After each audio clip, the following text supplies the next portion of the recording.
welcome to episode 169 of Coffee and Co-Read, your source for all things literary with Catherine and Kristen, where we believe there's nothing better than a hot coffee and an awesome book. Join us for a virtual book club where we take one book a month and dive into all of the drama, adventure, and romance we can find. Hi, Catherine. Hey, Kristen. So, going back to our roots. Our name roots. And our relationship roots. Yes. Today, we decided we would discuss working in a coffee shop. What it was like. Yeah. Do we miss it?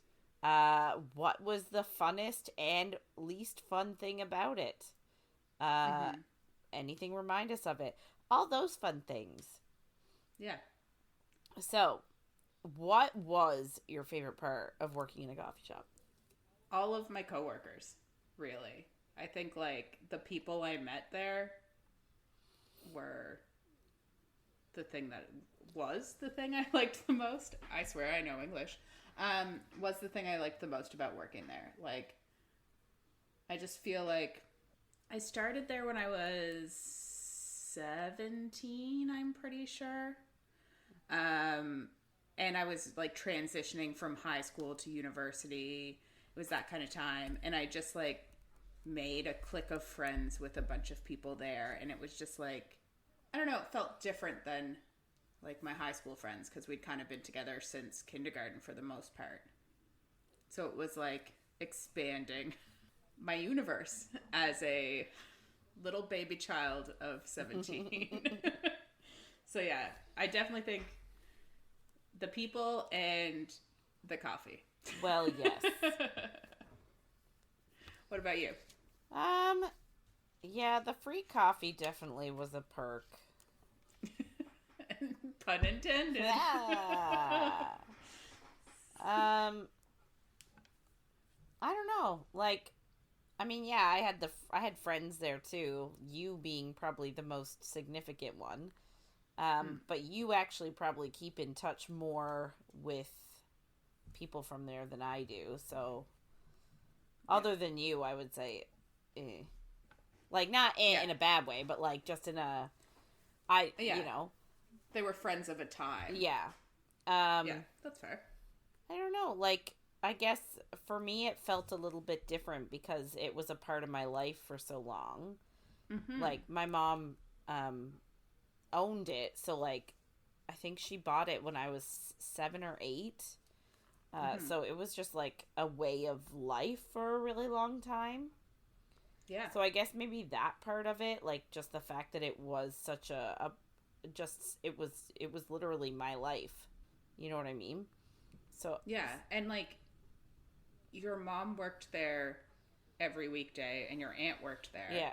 It was I got super close to both of them. So working with your family is such a different thing too, and the closeness of your relationship with your aunt, and your sister worked there too for a while. Yep, didn't she? And my cousins, I had 3 different cousins work there at least.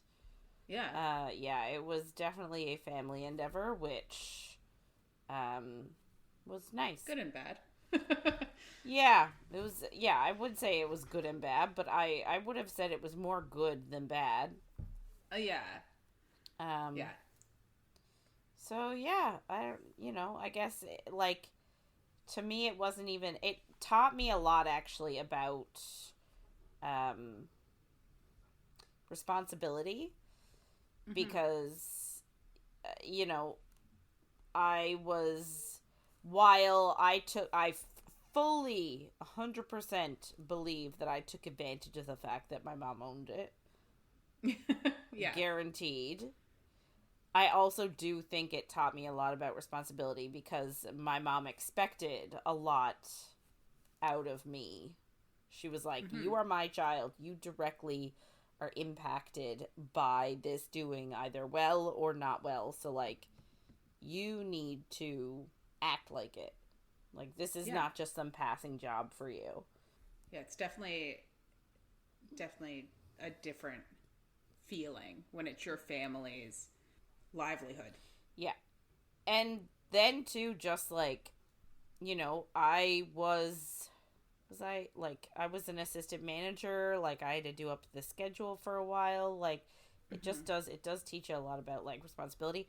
And I have such a profound respect for anyone that works in the service industry at this point, like, oh, 100%. Which I think everybody should have. Everybody should have a job in customer service in their life. Yeah. Just to know what it's like. Completely agree. Yeah. So, yeah.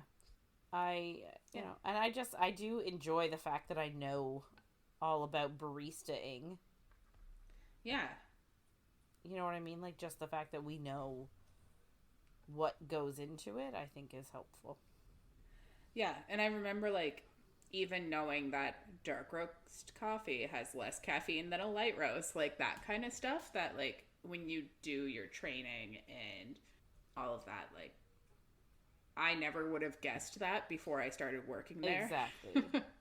And it's just, like, to have that in my brain now, and even, like, stuff that I know less about, but like kinds of teas and like which ones are caffeinated, and like a rooibos tea versus like, you know, black, green, whatever. Yeah. But it's just, I like the knowledge that I got from there. And like I worked there for, want to say 8 or 9 years, which is a pretty long time to just have a casual job. Yeah. Like to actually stay like with a minimum wage job. Yeah. Yeah. So like I obviously enjoyed it if I stayed there that long. And like one of my favorite parts was the busy Saturdays. Yes. Because it would go by so fast. Oh my God. Like, yeah.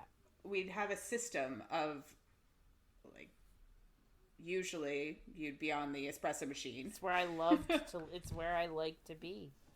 Yeah, and we'd have the newest person on the cash because everyone hates the cash.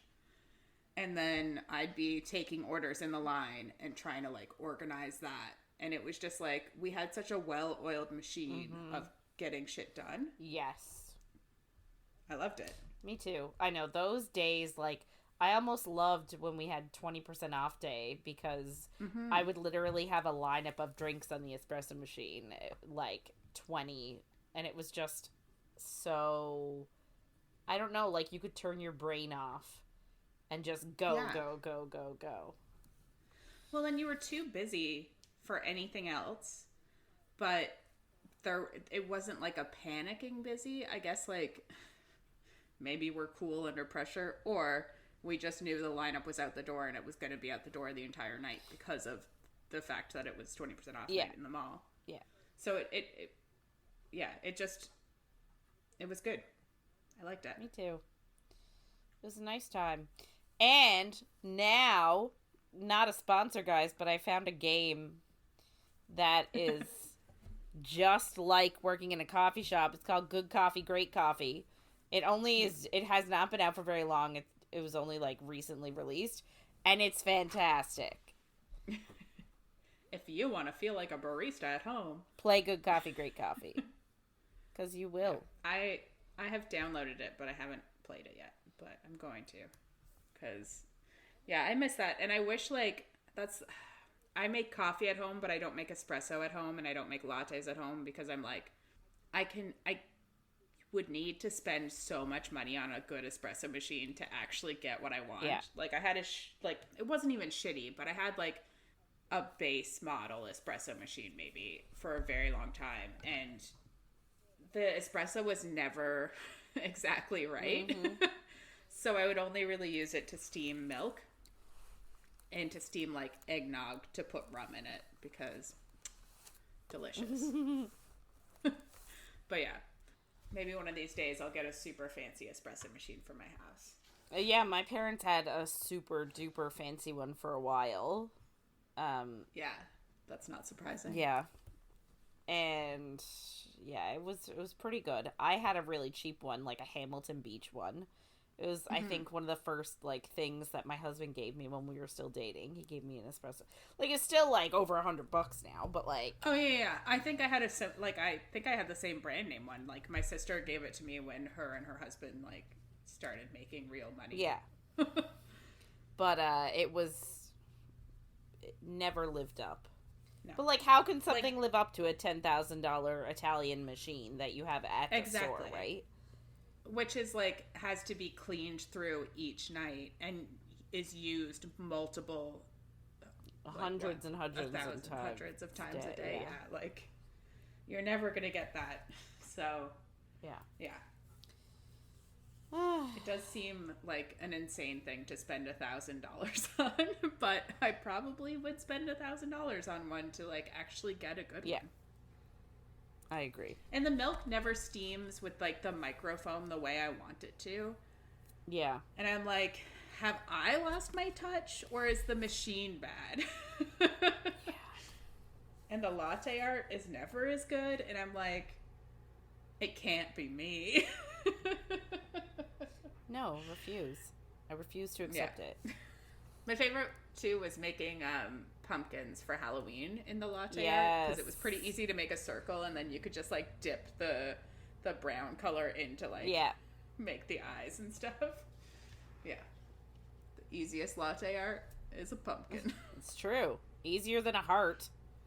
It is. Although, yeah, those weren't too bad. You had to shake the... Yeah, you had to shake it a certain way. Anyway. Fun times. Yeah. If you ever have the opportunity to work at a coffee shop, we highly recommend it. We do. Worst thing? Frozen drinks? Oh, is that what? Yes! Do you know what? The frozen drink thing, I literally was talking to my students about it today. Oh my god. And I literally said... Anytime anyone ordered a frozen drink, I instantly hated them. And one girl piped up, she was like, that's all I order. And I'm like, well, then I would have really disliked you, because I was like, the frozen drinks sucked.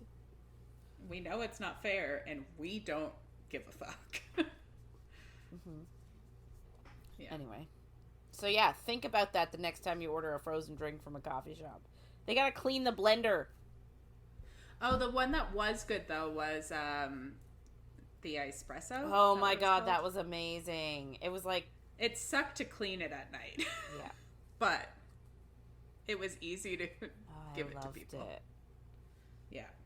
I'm still... So, Jeff actually got me a slushy machine for Christmas / my birthday. Who knows which one. But I can't figure out the right consistency for a coffee drink so that it won't freeze, because it needs so much sugar or so much alcohol so that it doesn't freeze. And, like, I like black coffee, so I don't want to put a shit ton of sugar in there. Right. But the only way that I know how to make it is with Bailey's.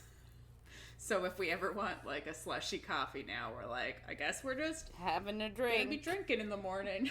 I love it. Yeah, it is delicious, but you're like, okay, am I doing anything today, or am I just gonna have Bailey's and coffee all day? That's funny. Yeah. So,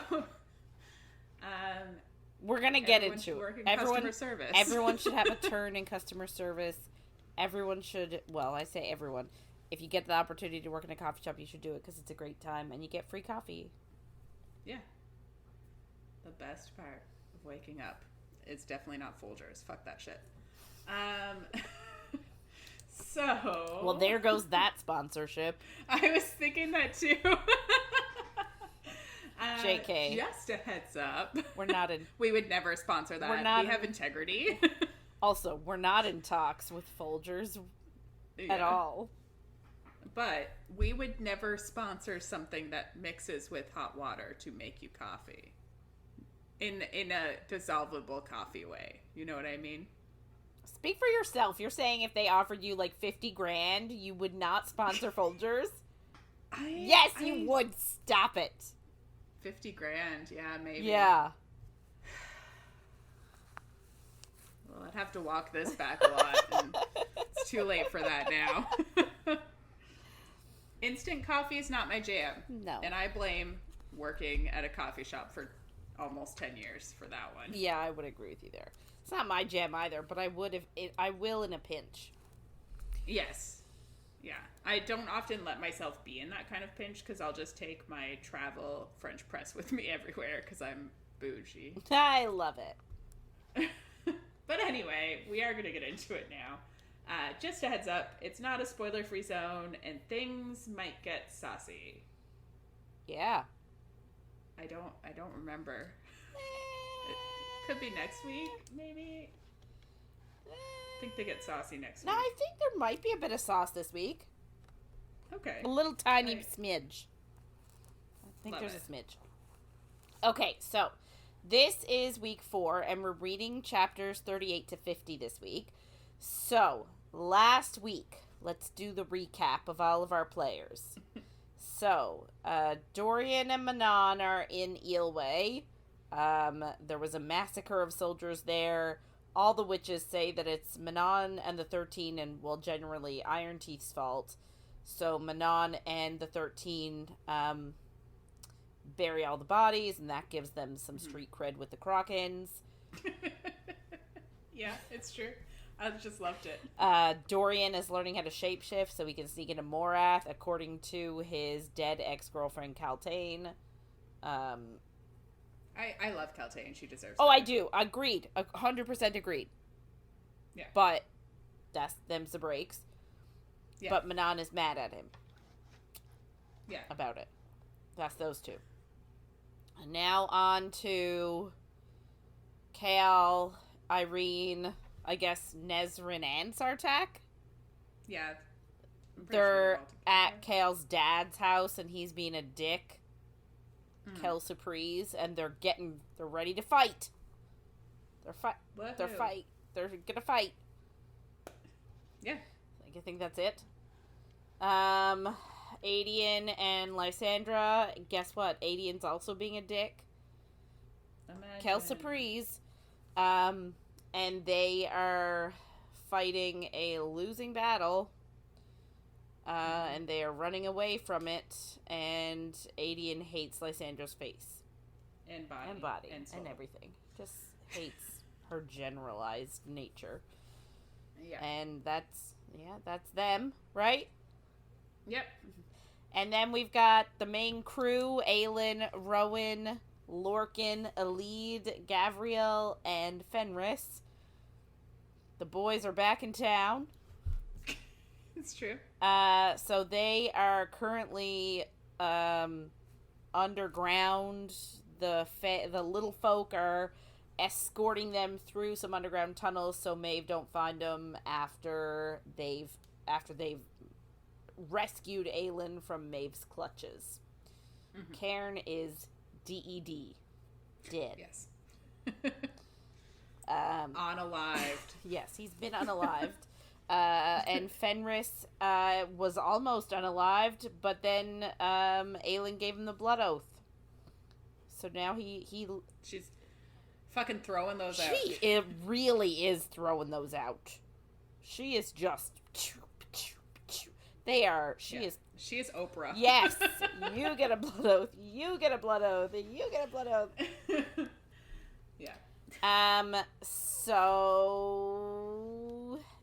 they just, I guess, were picking up right where they were picking up right at Aelin and crew's story, and they just stole a shit ton of gold from a barrow white, which is some sort of fey creature that is like a dragon hoarding gold, but and not a dragon. And now we can finally get into this week. Yeah. Although I will say, having it broken up into everybody's point of view like that does make it easier to recap. Oh, 100%. Because normally in a book, I'm like, fuck, what happened last week? Okay, so we start this week in Elide's point of view. So she stayed on the boat while Aelin, Rowan, Gavriel, and Fenris went to grab the gold. Her and Lorcan stayed on the boat. So they all come back with arms full of gold, and she is actually surprised that Fenris is out of his wolf form because he hasn't actually transformed into a fae. Like, he's stayed in wolf form ever since Aelin was rescued. Yeah. Lorcan finds it, like, quite funny that this is why they stopped, but also is like, hey man, she's thinking ahead. Like, he thinks, like, this is really smart. Yeah. But Fenris I guess it's his first time speaking, and just tells him that they are only in this position because of Lorcan, because Lorcan called out for Maeve for help. And he just says, after all this is over, Fenris and Lorcan are going to, quote-unquote, settle things. AKA, like, Fenris wants to try and kill Lorcan to settle the score. Yeah. So, they hop on the boat, but then there's, like, a hissing sound following them. So it's a Barrow Wight following them, who is unhappy that they are stealing the Barrow Wight's treasure. Fair, I guess. But they're emitting light from their boat, so it's obviously not getting super close, because they don't like light. Rowan just throws some wind at it, and it scatters away, and Elid's just thinking, I want to get out of these caves ASAP, please. Fair. Then we go to Aelin's point of view, so another 2 days pass. So, like, they've been underground for, like, 5 days now, I think. And soon they're in this, like, large cavern, and there are glowworms on the ceiling, but they look like stars. And she just thinks, like, seeing this amount of beauty, she thinks that, like, she needs to fight for the beauty that still exists in the world. And she also thinks about the rings she found for her and Rowan. And so I guess at the end of last week, Aelin had gone through the gold and managed to find 2 rings and gave one to Rowan and kept one for herself. And they sort of had a little bit of like a ceremony-ish type of thing. Yeah. Because they are married. And she just said it is a human custom to wear rings. So they're wearing rings. And, like, she has them on, but she sort of feels bad for forcing a bond on Rowan when she is destined to die. But she also thought that, like, with all of her scars gone and healed by the healers, she needed this proof of what they are to each other. So, like, before, she sort of had ways to tell his mate mark and, like, the scars on her back and her tattoos and all of that. Yeah. Sort of reminded her of who Rome was to her, and with all that gone, she needed something else. A tether. Yeah. So, we go to Nezrin's point of view, and I feel like we haven't been in Nezrin's point of view in a million years. Yeah, that's true.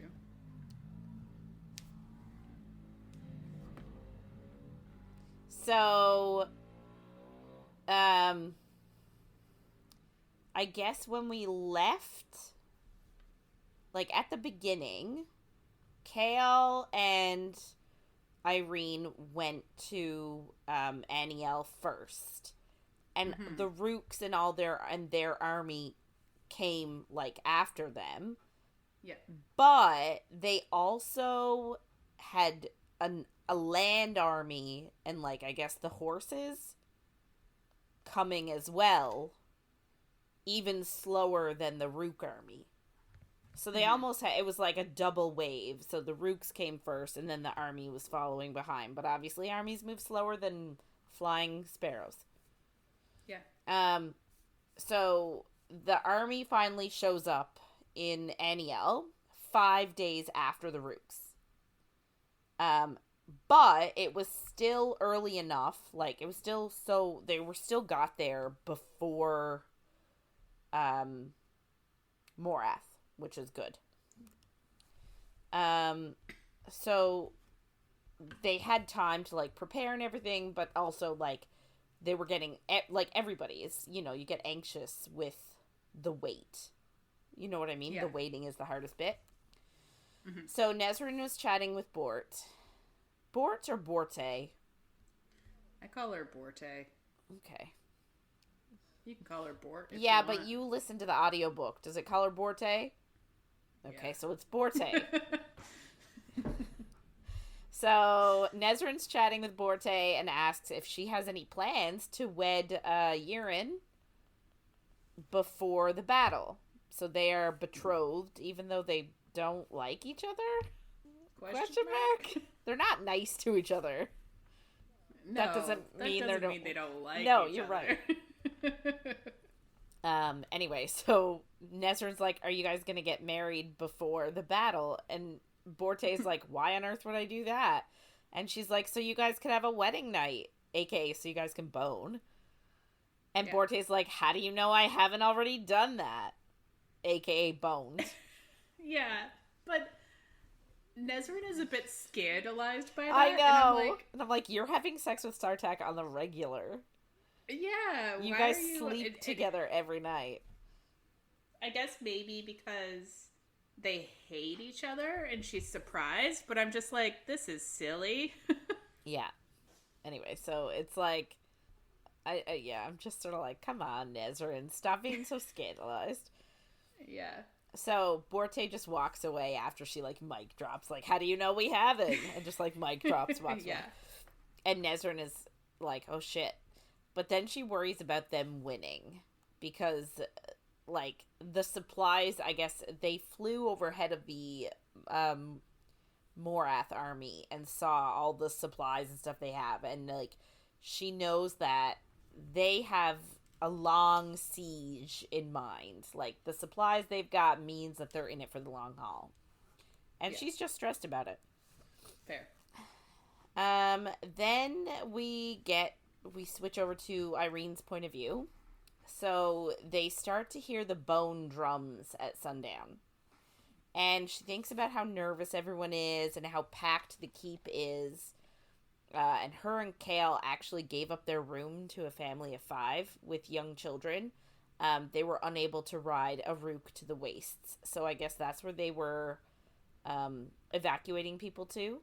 But obviously some people could not. I guess, like, she mentions that, like, babies, if they flew on a rook, they could, like, freeze and die. So. Yeah. So some of...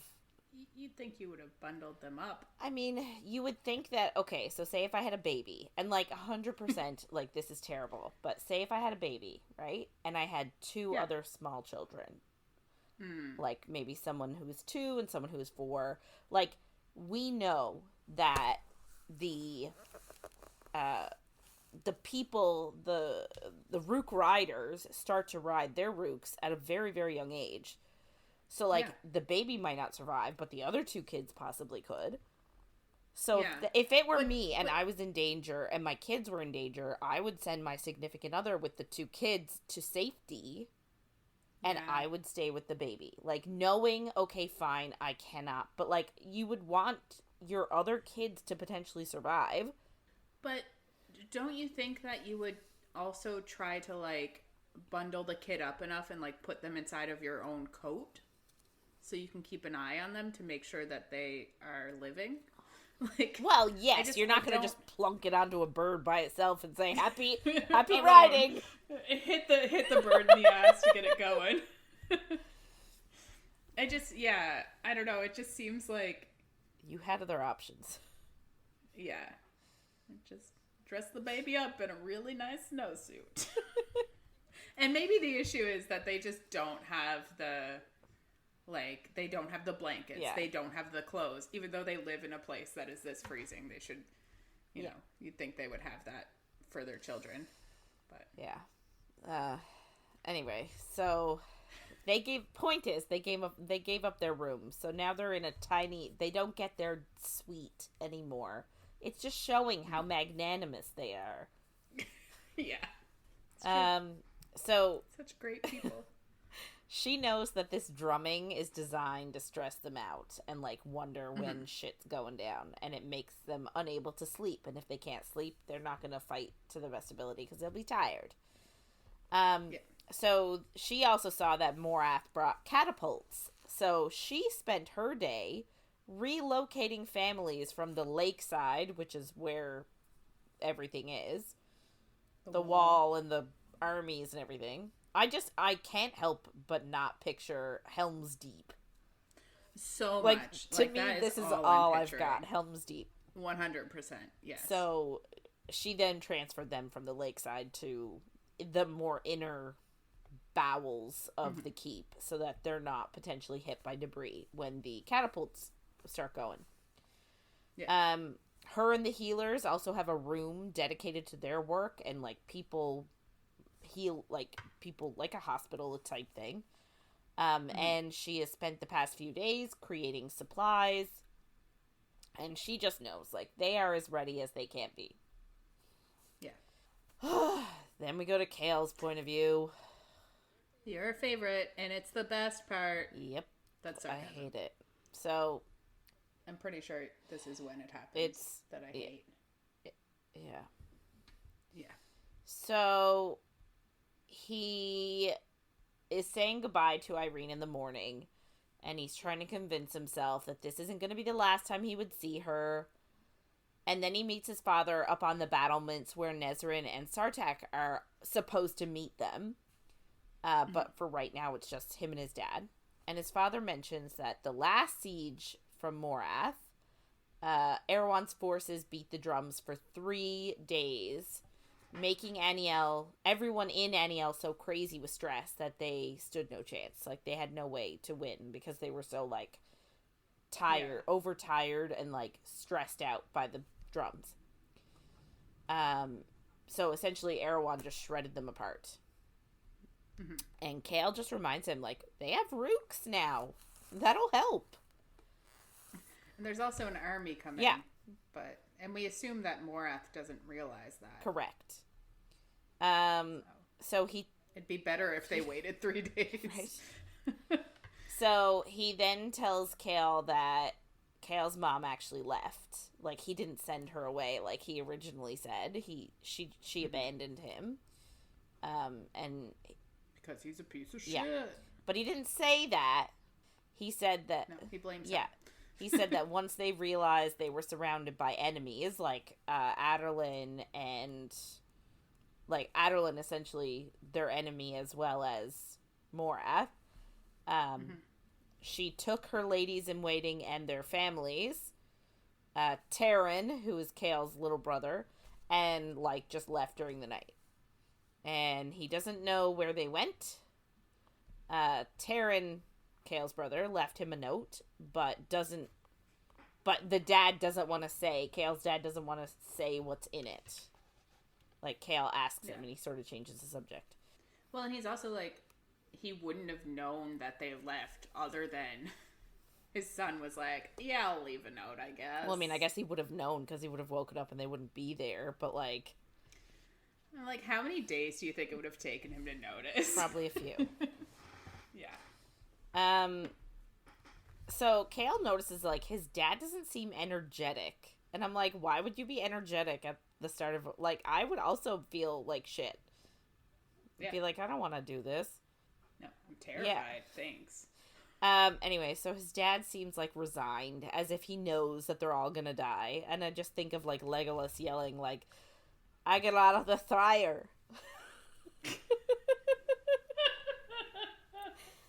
Yes. And then Aragorn yelling, then I will die as one of them. And in English, well, in the common tongue. It's like, you fucking moron. It's not. You're showing, he was trying to be, like, sneaky. And you're like, well, I'll die as one. So he clearly said they're all gonna die. Yes. Anyway. Idiot. Yeah. So, Chaol just tells him, like, if he isn't gonna lead the men, then Chaol will. Right? Because technically his dad is still the lord of this keep, so he should be the one to, like, lead everyone. And for some reason, his dad thinks that right now is a really good time to tell Chaol that Yrene is preggo. I hate it. The fact that his dad noticed and Chaol didn't, because that's... I hate that. I'm like, are you fucking kidding me? You're living with her. You're this far apart all the time. You're magically fucking connected. Sorry, all I could think of just then was magically delicious. But Chaol's not magically delicious. They're magically connected. She's clearly going to be using more of her magic and energy because she feels like shit. She's growing a human. Yeah. It's like, how did you not notice? Also, you're having sex. Pregnancy is always a possibility. Yeah. If you're not on something to stop pregnancy. Like, what? Yeah, and according to, from what we read in the Tower of Dawn, like, they have a lot of sex. Yeah. And, like, they're supposed to, like, Dorian takes a tonic for it, so we don't expect a baby there. And the healer just was like, fuck it, we're going to war. I don't need a tonic. I'll be fine. What? Are they doing the pull-out method? Ugh. It doesn't seem like it, based on what I'm reading. Can I just say, though, too, so, like, I guess his dad's reasoning, he's like, oh, she's such a bad liar. Like, she always has her hand on her tummy, and she looks sick during meals. I was pregnant twice, okay? Mm-hmm. When I did not have a belly, like, yeah, when I got my baby bump, sure. When I did not have a baby bump, which Yrene does not yet have, yeah, I was not putting my hand on my abdomen. I hate... That actually is something I really, really dislike in books, and it seems to happen all the time. Like, oh, she lays her hand on her womb to protect her unborn child when she's still flat as a pancake. And I'm just like, that shit doesn't happen. But also... You don't do that. There's an army coming to kill them. And she's not allowed to look sick at meals. She must be pregnant because she looks sick and scared. It's like, there could be another reason for that. Ugh. No, she's pregnant. Anyway, obviously, Chaol's in shock because he didn't know. But I also don't think his dad deserves to tell him. No. That's the other reason I don't like it. And, like, I'm not a Chaol stan by any means. Quite the opposite. But his dad is worse, and I don't think that his dad deserves to be able to tell him this. No, his dad hasn't been there for him at all. But like, I also feel like he's trying to be like, dude, you're an idiot. How did you not notice that your wife was pregnant? Yeah, which is fair. Especially if she's going around all the time like, my belly, I'm protected. Ugh, I hate it. Anyway, so he hates his dad for telling him this under these circumstances, which, like, valid point. But then the bone drums stop, and the Morath's army starts to march forward. Shit. Then we go to Manon's point of view. Yeah. It seems like now we're just gonna end, like, now that Aelin's safe, and I won't lose my shit if they move away from, like, that kind of stuff, we are really getting the moments of, like, cliffhanger. Yeah. Yes. Yeah, and it seems, too, like, everything is, like, all the battles are happening now. Yeah. But this is when the time starts the fucking times me start up. to get weird here. Yeah. So, we go to Manon's point of view, and it sort of backtracks a little bit, because we already heard in Dorian's point of view that they buried all the witches, and then he went and had his little chat with Kaltain after that, right? Yeah. So, now we're in Manon's point of view, and we go back to her burying the witches again. So, it, like, backtracks a little bit. So, they bury the witches. Or they bury the soldiers that were killed by the Iron Teeth witches. And afterwards, Bronwyn, who is, like, her, like, a distant cousin, I think, actually compliments her and tells her that her coven acted honorably. And she didn't think that Iron Teeth witches cared for human lives. And Manon just points out that, like, according to her grandmother, the Iron Teeth matron... like, one of the Iron Teeth matrons, she's not an Iron Teeth witch anymore, so... She can care about whatever the fuck she wants. But then she also compliments Bronwyn, too, on how she leads her people. So, like, it seems like they're starting to reach, like, an uneasy truce. And some of the Krockens actually look at her, or nod at her tonight, when they used to all sort of avert their eyes.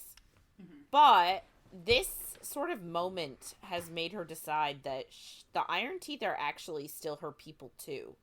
And she wants to lead them home as well as the Krakens. So she decides that she wants to fly to the Ferrying Gap to talk to Petra Blueblood and see if they will join her. So she leaves to go find Dorian to talk to him about it, I guess. And finds him and watches him chat with Kaltain. And sees him shift into a raven and then interrupts him. And then he shifts back into a human. And she is angry with him because in her mind, Morath means death. And Erewhon, she thinks, is going to sense him immediately and either collar him or kill him. Yeah. In addition, she's confused because she thought that they weren't hunting for the keys anymore. Like, she thought they decided that wasn't as important. Mm-hmm. But I guess she's having this conversation with him now. Like, I thought we agreed that we weren't going to go for the keys. But he just tells her that the keys are important for him, and this is something that he needs to do. And to be fair, it is. They are not going to win this war unless they have the 3 keys and can, like, banish Erewhon with the lock. Yeah, exactly. So, but this was also what he was supposed to do. Yeah. Like, this was, after Empire of Storms, we were like, okay, well, Dorian is searching for the keys. Tick. His job done. Anyway, so she gets mad at him and tells him that, like, because I guess he says, like, he just says, like, obviously you don't care what happens to everybody else because, like, without the keys, we're done for. And she says, like, I care about us losing the war. She does care. She does care about failing to unite the Krakens, and she does care about him dying in Morath. So she just says, like, if your plan really is to use these powers, these, like, shifter powers, like, you need to prove it. Yeah. And he just says, like, I don't have to prove anything to you. Which I 100%. But she just says, like, okay, well, how about you prove it to yourself that you're ready? And so her bargain is to come to the Ferrying Gap with her tomorrow, transform into something that can spy on what's happening in there for her before he goes to Morath. Mm-hmm. And he thinks about it for a second and he just says, fine, I'll do it. But then he says, but find somewhere else to sleep tonight. So, like, it is severe. Like, he is really upset that she wants him to do this. Yeah. Even though he was like, I don't know, she's finally being like, now that I care about something, you're gonna go kill yourself. And his whole thing about her was like, you should care, and like... She's like, I do care, and he's like, suck it. Yeah. And now... And, like, that was her coming back to him after their little fight was, like, a moment that meant a lot to him and gave him his magic that he was able to shapeshift his eyes in the first place last week. Yeah. And we're like, yeah, I just don't think it's fair of him to be mad at her for caring when he's the one that was like, you need to care about something, and I even care about you. And now she's like, fuck you for making me care about you when you're just gonna go kill yourself. Yeah. It's fair. And, like, she knows what Morath is like. She's been there. She's 100%. met He's Erewhon. never been there. He knows nothing. Yeah. You know nothing, Dorian Heavillard. Yeah. I just don't know why we need so much conflict between the Empire of Storms relationships. Like, I'm just gonna keep coming back to it. Like, none of them are happy. Yeah. Even Aelin and Rowan are, like, in a iffy position. Yeah. And, like, this, I think, is where my niece stopped reading this book because she was like... It's depressing. Aelin doesn't want to be, like, near him, doesn't want to be touched. She was like, what? Like, what is happening? I thought they were going to get together and be happy. Yeah. I thought it was going to be happy, and I just cried. Yeah. So I'm now talking for myself when I read it, because that's what I did. Yeah. Get I it know. on. I just kept reading because I was like, when's the happiness going to start? When's it going to get happy? When's it going to get good? Which is either this week or next, isn't it? Yeah. But yeah. So Sorry. we leave them now when we go to Aelin's point of view. So like Manon and Dorian are just unhappy for a while. And they actually make it to open sea. They make it out of the caves, and they're dropped off somewhere on Wendellin's coast, and the boat just goes back into the cave. And like, what are the little folk gonna do with the boat? I don't know. So they travel by land to the nearest port and secure a boat to take them to Terrassen. Aelin at this time also dispatched some letters to Aedion and Lysandra, but she's also not sure if the letters are even going to reach them, because like she doesn't really know where they are, apart from the fact that they're somewhere in Terrassen. So they sailed, like they didn't stop to rest, they just immediately hired a boat and got on board and sailed away, because they feel the need to outrun Maeve, because they know that Rowan, Lorcan, Gabriel, Fenris, they are recognizable males, right? So like it's not gonna be long before it comes back to Maeve that's where they were seen. Yeah. So Aelin didn't tell Rowan or anybody about the blood difference that she saw in Maeve, because again she's still worried that it's all a figment of her imagination, that it wasn't real. Yeah. However, she knows that, like, they're going to be, I think, they said around 3 weeks at sea. Which is where these times and everything start to get confusing. Yes. So she wants to rebuild her muscle and her calluses while they're at sea. So she wants to train. So she asks Rowan to spar with her. But he says, can we talk first? Really? Yeah. I'd be like, nope. Yeah, I know. I would also be like that. I'd be like, no, thank you. So they go to their cabin, and Aelin thinks that she endured everything with Maeve and Cairn and Indovir, so, like, she can endure this conversation. And she doesn't even know what it is yet. So dramatic. And I understand it, but it is kind of funny.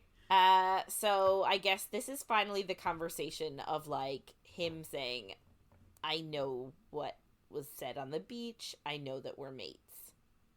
And she just verifies and confirms, like, yeah, we are. And, like, do you know what Maeve did? Like, aka making him think that Lyria was his mate when she's not.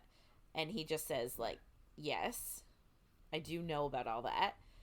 And she was like, well, what do you think? And he was like, what do you mean, what do I think? What do I think about what? And she was like, well, what do you think about it? And he's... Which I think is a fair question. Yeah, I think he's like, pretty neutral, too. And he's just like, what do you mean? She's like, well, I guess I want to know if you wish that it wasn't so. Like, do you wish that didn't happen, that didn't come out? And he tells her that he wishes that she had told him when she discovered it and realized it. But she tells him that like, she just didn't want to hurt him by telling him. And he says, like, it wouldn't have hurt him to hear what he wished for in his heart. So, like, the whole time he wished she was his mate, but thought she wasn't. So, but she just says, like, she didn't want to cause him any distress. And he just says that, like, he regrets that Lyria got involved at all and that their child was killed, but none of it was Aelin's fault. But Aelin feels guilty because she's like, Maeve did it to you to get to me. Like, even before I was born. So she was like, she feels guilty. She feels somewhat at fault. Yeah. But Rowan just tells her again, like, it wasn't her fault. She also tells Rowan about the illusions that Maeve would spin for her and how real they seemed. We saw one when she was sitting on the forest floor. Maeve was telling her that story. And in that scene, we get a memory of her and Rowan being together. Yeah. So she told him, I guess, she tells Rowan that Maeve showed her what could have been if not for the threat of Erewhon and Elena making the mistake she made. And if Rowan hadn't gone through the pain of Lyria, and if her father was still the king of Terrassen, and if she had grown up happy and spotted Rowan across the throne room and, like, just knew they were mates. Like, that was one of the illusions that she got. Mm-hmm. Yeah. And she was upset at the time because she wanted that to be real and wanted this to be the nightmare. And she says Maeve actually told her that if she gave Maeve the keys, she could make all that come true, that reality. Like, she could make that true. Yeah. And it's just so sad because, like, I want that for her. I want her to just be at peace. And I feel bad that she's not. But then we wouldn't have a book to read. I know. But yeah, no, I know. I'm like, what if she did just say yes and lived in this illusion for what felt like a full lifetime? It's something to be said for it. Reminds me of that Supernatural episode with the djinn. Or the djinn. Whatever it's called. Fuck. So, Rowan just asks, like, oh, sorry. So, she said that it was that type of illusion. The one where she had a happy childhood and a happy upbringing and her father was the king and, like, all, like, her life had just been perfect. And she met Rowan the way you would normally meet your mate. And she said it was those types of illusions that would give her hope and make her the closest to caving. As opposed to the ones where, like, she would watch Rowan's neck get snapped, or, like, she would watch a lot of pain. Mm-hmm. Those, she would just shut down and become despondent, and Maeve would get nowhere. Yeah. So Rowan asked, like, what stopped her from caving? And she just said that, essentially, she fell in love with him. The him that went through all of his struggles, and that made him the male he is today. And Maeve didn't understand that she wouldn't give up that version of Rowan, the one that she loves, for anything. So this is her, like, admitting her love for him. I don't actually know if we get a reciprocal I love you. No, but, like, is this the first time they're married? I know, but still. It was a marriage of convenience so that he could take the throne. Not of convenience. No, they loved each other, but it was more political in nature. So, like, is this the first time she's saying she loves him in the series? Did they say it on the beach? I don't know. Did they?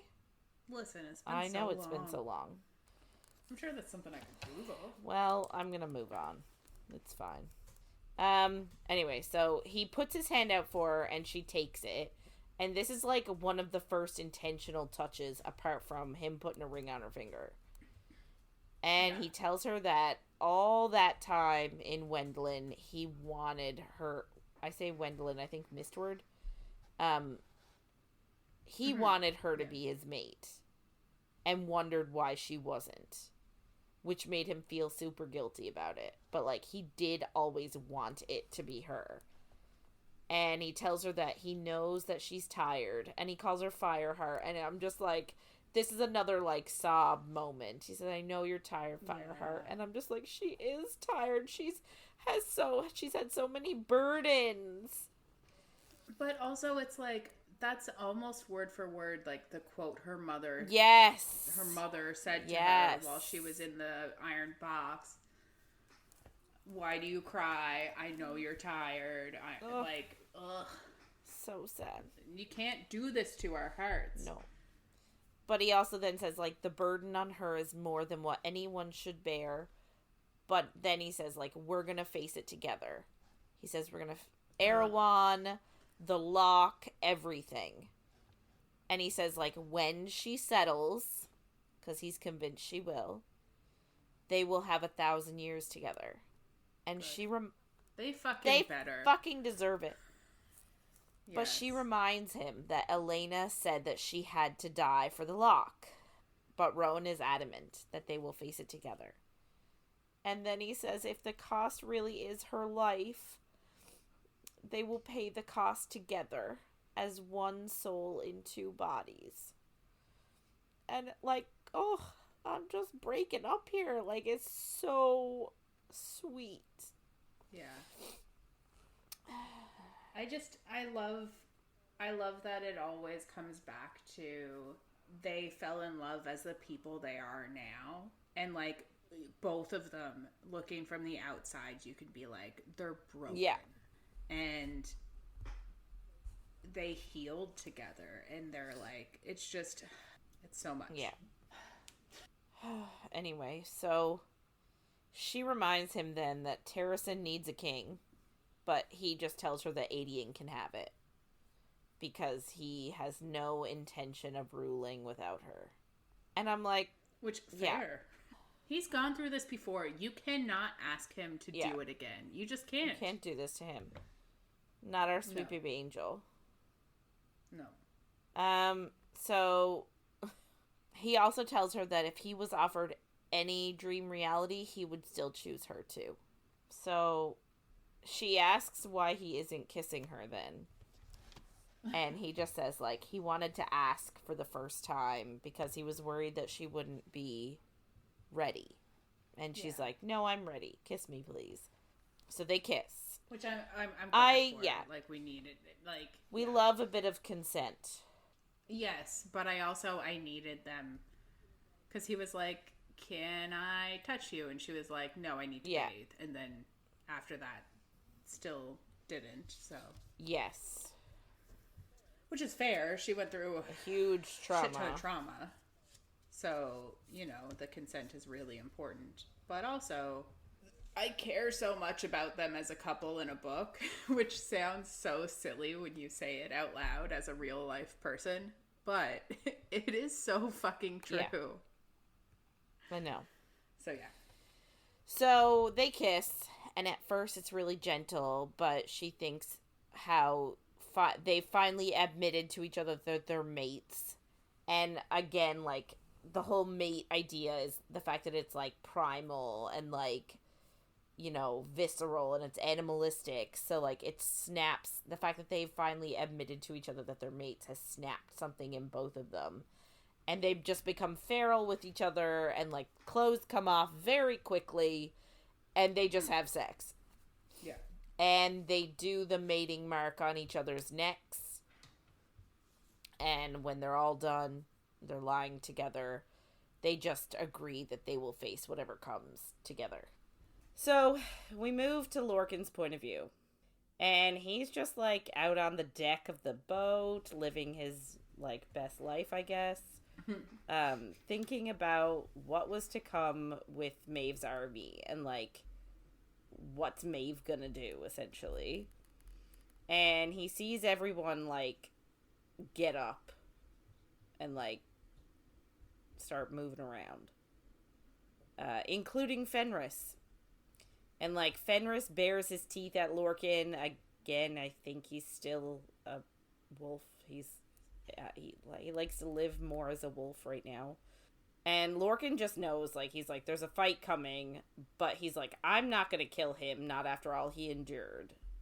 He's going to try and kill me, but I won't kill him. So, like, not all bad. Yeah.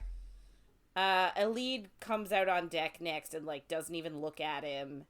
And then Aelin and Rowan come out. And she actually goes right up to him. Aelin does.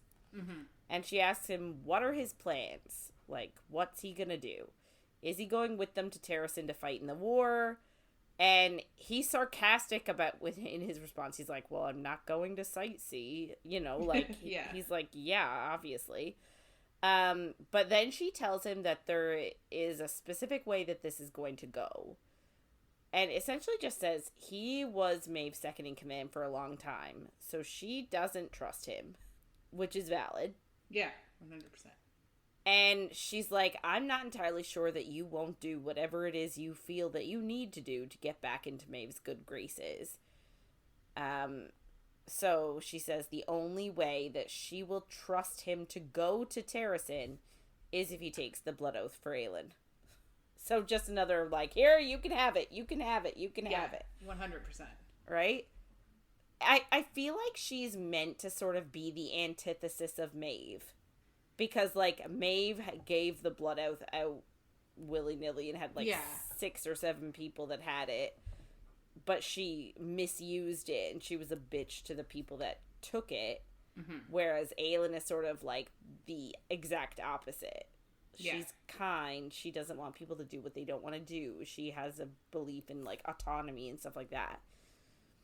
So, it's interesting. I feel like the dichotomy between the two, fancy words, is a really interesting thing to, like, to read about. Anyway, so she just says, like, I'm not going to compel you to do anything except to protect Terrassen and its people, which is what I would ask any citizen of Terrassen to do. Yeah. I think it's, like, I don't know. I think it's the only choice she has, and I appreciate it. But I'm also like,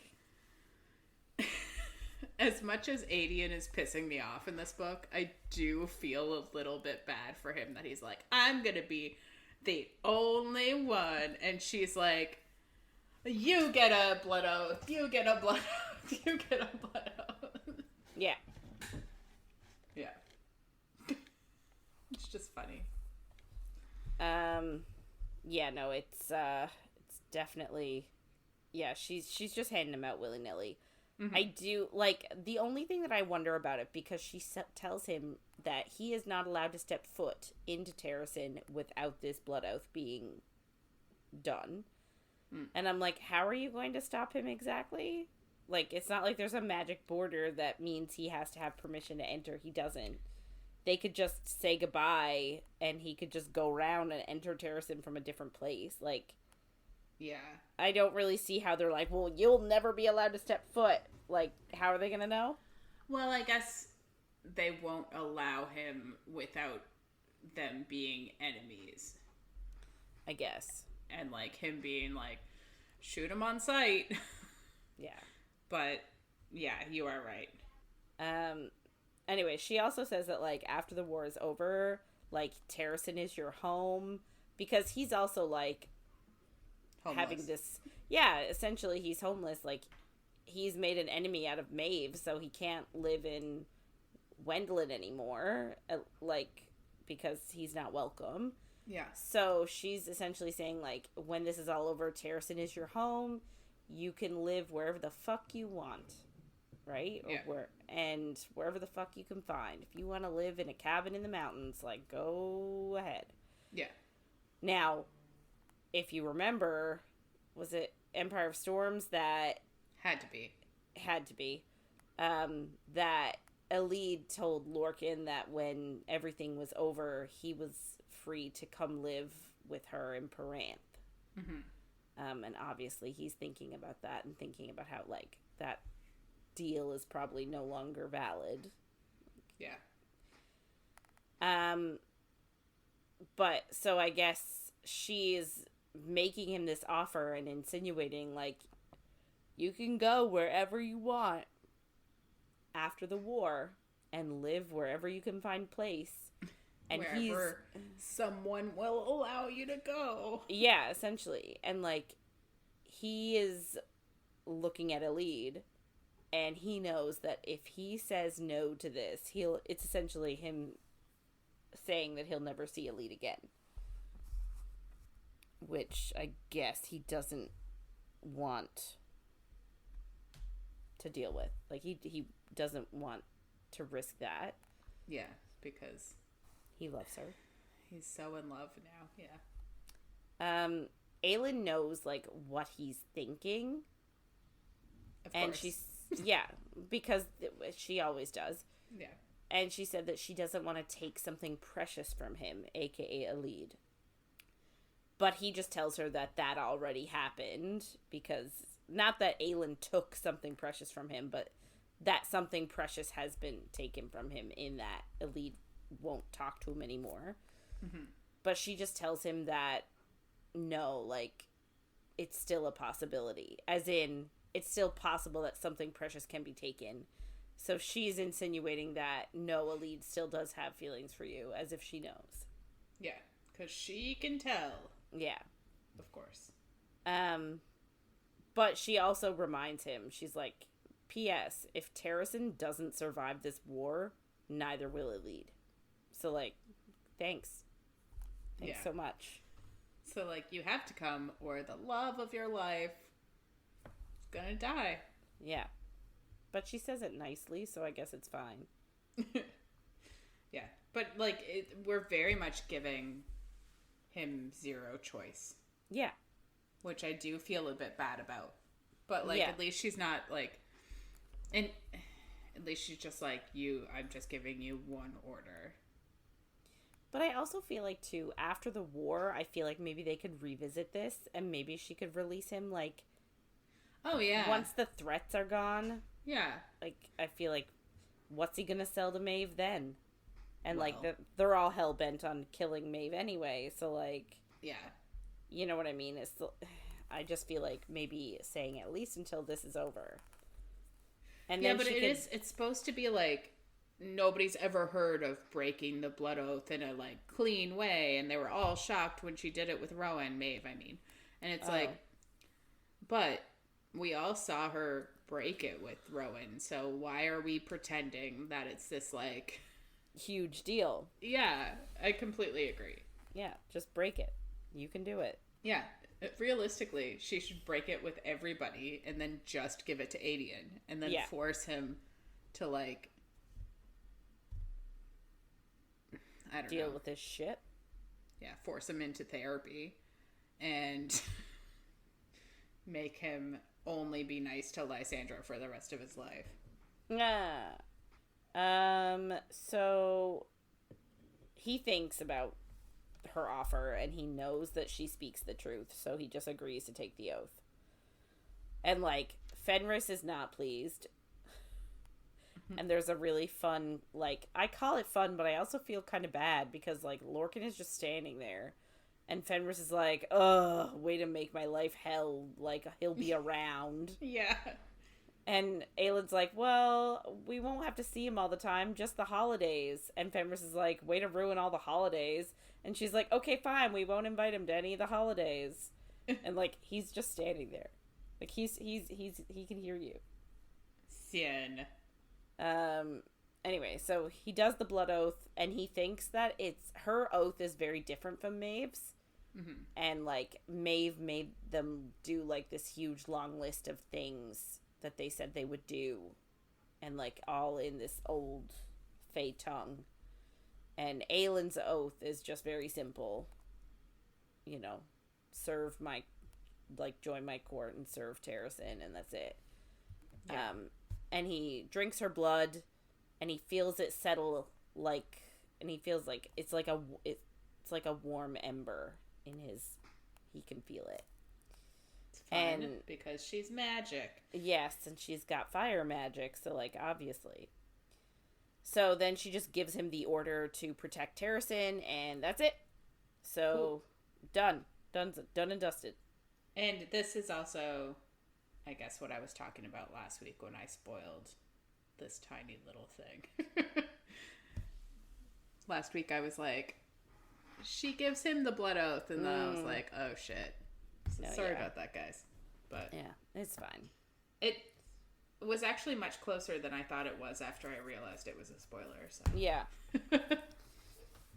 So next she approaches Aelin, and, like, you sort of are like, oh, is she gonna offer her the blood oath too? But then she's like, I'm not offering you the blood oath. Yeah. And, like, I guess Aelid's sort of like, what? Why? Yeah.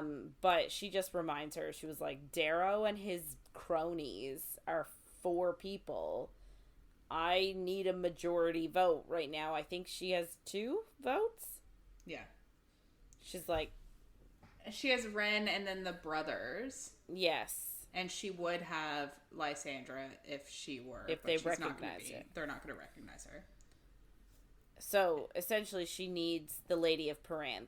She needs her vote. And if Aelin took the blood oath, it's a conflict of interest and her vote won't count. Mm-hmm. So, she's like, you can't take the blood oath. Which I think makes so much sense. Makes and sense. I don't want Aelin to take the blood oath anyway. No. Like, not everybody can take it, guys. You can't just But be also, like, we're besties, so we're gonna take it. Yeah. I feel like, not in a bad way, but this is the difference between Aelin and Lysandra. Lysandra would never want the blood oath. She'll do things because Aelin is her queen and she loves her.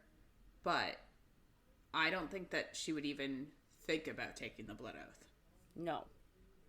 Whereas I feel like Aelin's like, I want to be part of this. And it's probably got a lot to do with like the loneliness of her growing up. And she wants the specialness or something. But yeah. I guess they both have pretty similar shitty lives of like oppression because of somebody who is supposed to be nice to them. Yeah, I guess I just feel like for Aelin it has more significance than it does for Lysandra, because like Lysandra's not from Terrassen, so like Aelin sort of grew up around understanding the significance of it for Terrassen. Right? Like, not even just for Maeve, because for Maeve it was all about power, but Terrassen, like, the blood oath holds so much cultural and traditional, like, significance. Right? Yeah. So I wonder if Aelin is in part, like, would take it for that reason, like, because when you're a kid, when she was a kid, she heard about how, you know, when Aedion gets older, he's gonna take the blood oath, and he's gonna be, like, the only you know, one. and he's gonna be connected to the queen, and, like, blah, blah, blah. So she probably, like, it probably, like, holds a lot more, meaning for Aelin. Not that it wouldn't for Lysandra, but like it just to me it just has so much more for those that came from Terrassen rather than those that didn't. Yeah. But I also feel like that's like if Aedion was here, maybe Aedion's not the right example. If Ren was here, knowing that Aedion was the one that was supposed to take it, he would probably be pissed that she's giving them out to everybody. I guess, but then at the same time, like, to count yourself among, like, these super powerful Fae males, you'd be like, yes. Well, especially with the war, you're like no one's living through this. Like, everybody's in this mindset that they're all gonna die anyway, and you're like, these little things, I don't think we have to worry about them. Anyway, so I guess go back to Lorcan. So he's got the blood oath now, and he's just thinking that, like, they're 2 weeks away from Terrassen, so they have to use that time to train. And Lorcan knows, like, it's stressful because right now they have Erewhon in front of them, ahead of them, and Maeve behind them. So they're sort of, like, in between a rock and a hard place. Mm-hmm. So we move over to Dorian's point of view now. So he's practicing shifting in small pieces. And he tells us that, like, him and Manon haven't really spoken since the forest clearing, but it's only been a day.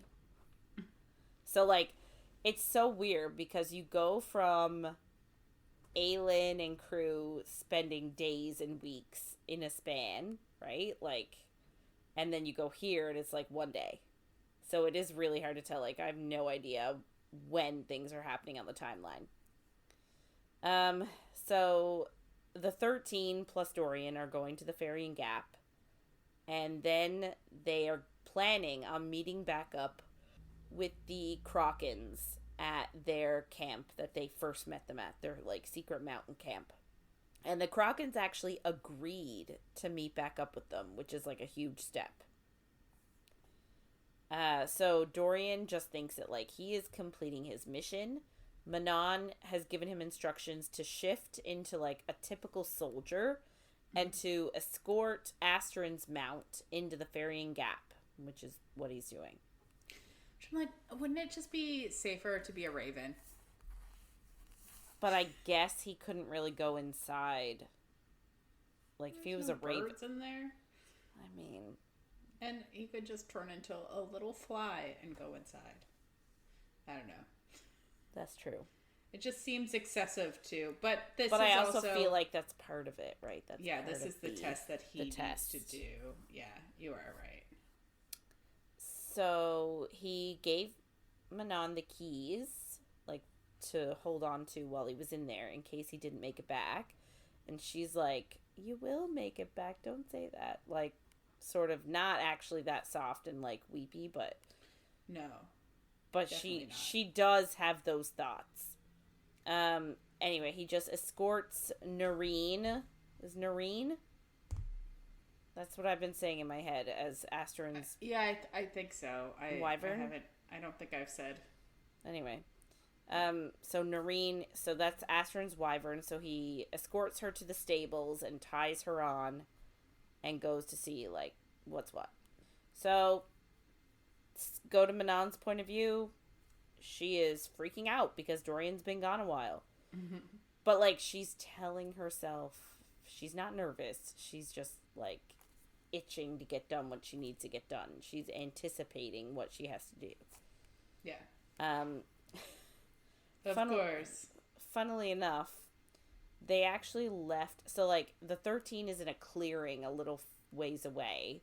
And her and Astron sort of snuck closer to the encampment or whatever, so that they could watch Dorian and just sort of see what was going on. And they left Abraxas with Sorrel. And they left him tethered with Sorrel. But he cut through his own reins and found Manon and just sat with her and waited. Because, I guess, he's worried about Yrene. Sin. Yeah. So she is upset with herself for making Dorian do this test. But she also recognizes that they do need this information. And then we finally figure out what the information is. He's actually there to find out if the matrons are there. Like, are the matrons at home? Yeah. And they need to know if Petra commands the host now. And I'm trying to remember what that bitch girl's name was again from the Yellow Legs and where she went. Because I don't remember. Is she dead? No, she's not dead. No, she comes up again. But so they're at the Ferrying Gap. She's at Morath. Oh, okay. Because she's now taken over, I guess, as wing leader. Okay.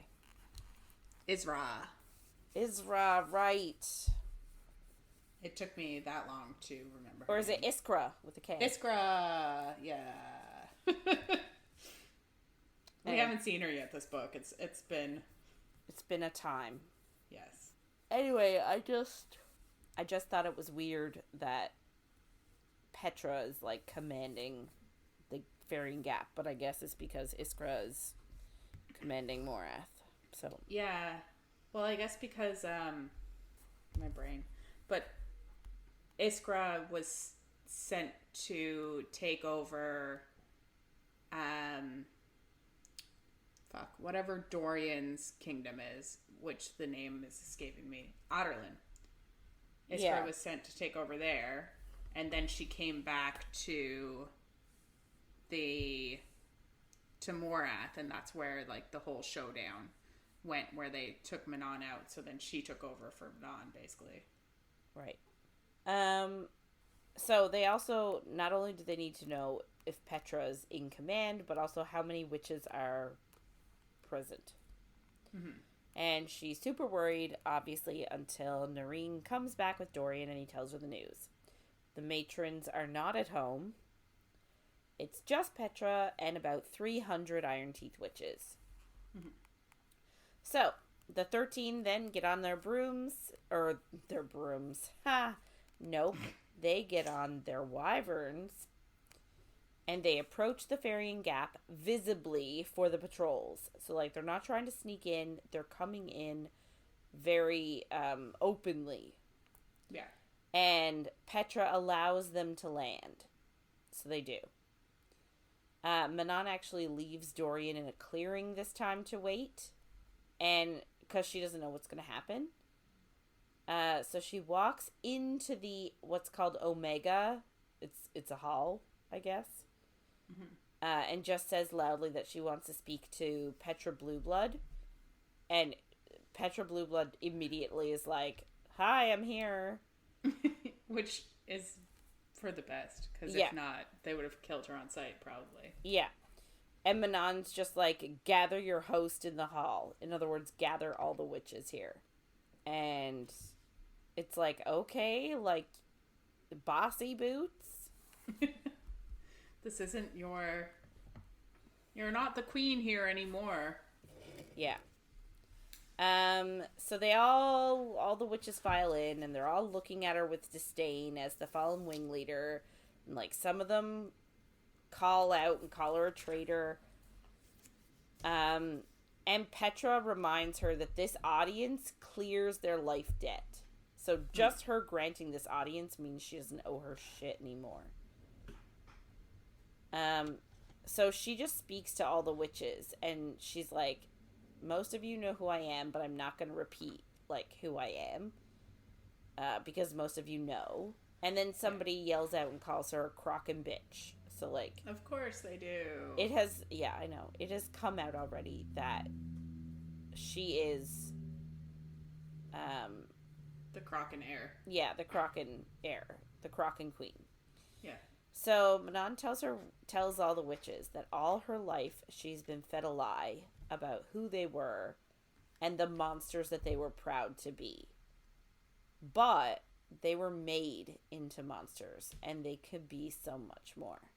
And I just think this is a really important, like, thinking of the first time that we met Manon, right? She was literally in a house killing 2 random dudes, like... Yeah, and just glorying over their terror. Yeah. And now she's like, we don't have to be monsters. And it's just a really nice character progression that we're seeing from her. Definitely. So she tells everyone that her grandmother plans to reclaim the wastes, but also rule as the only High Queen after the war. And she's very clear to be like, she'd be the only one. There'd be no blue bloods, no yellow legs, no black beaks. Like, everybody would have to follow her. Yeah. And then... Because they spoke about that even back in the first book we met her.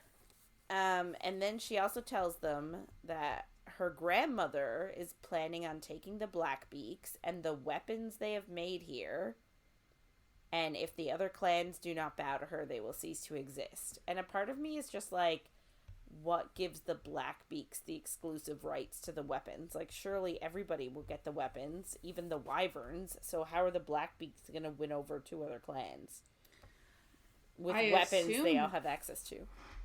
Yeah, I assume she just means that her grandmother is going to use the witch towers without second thought, whereas hopefully the other clans would be like, shouldn't kill them. Yeah. But... yeah. Someone shouts that Manon is a liar and that they ride to glory in battle. It seems like it. Yeah. But Asterin actually defends Manon and tells everyone that Manon doesn't lie. And then she lifts up her shirt to reveal the scar that is written out, and it says unclean on her belly.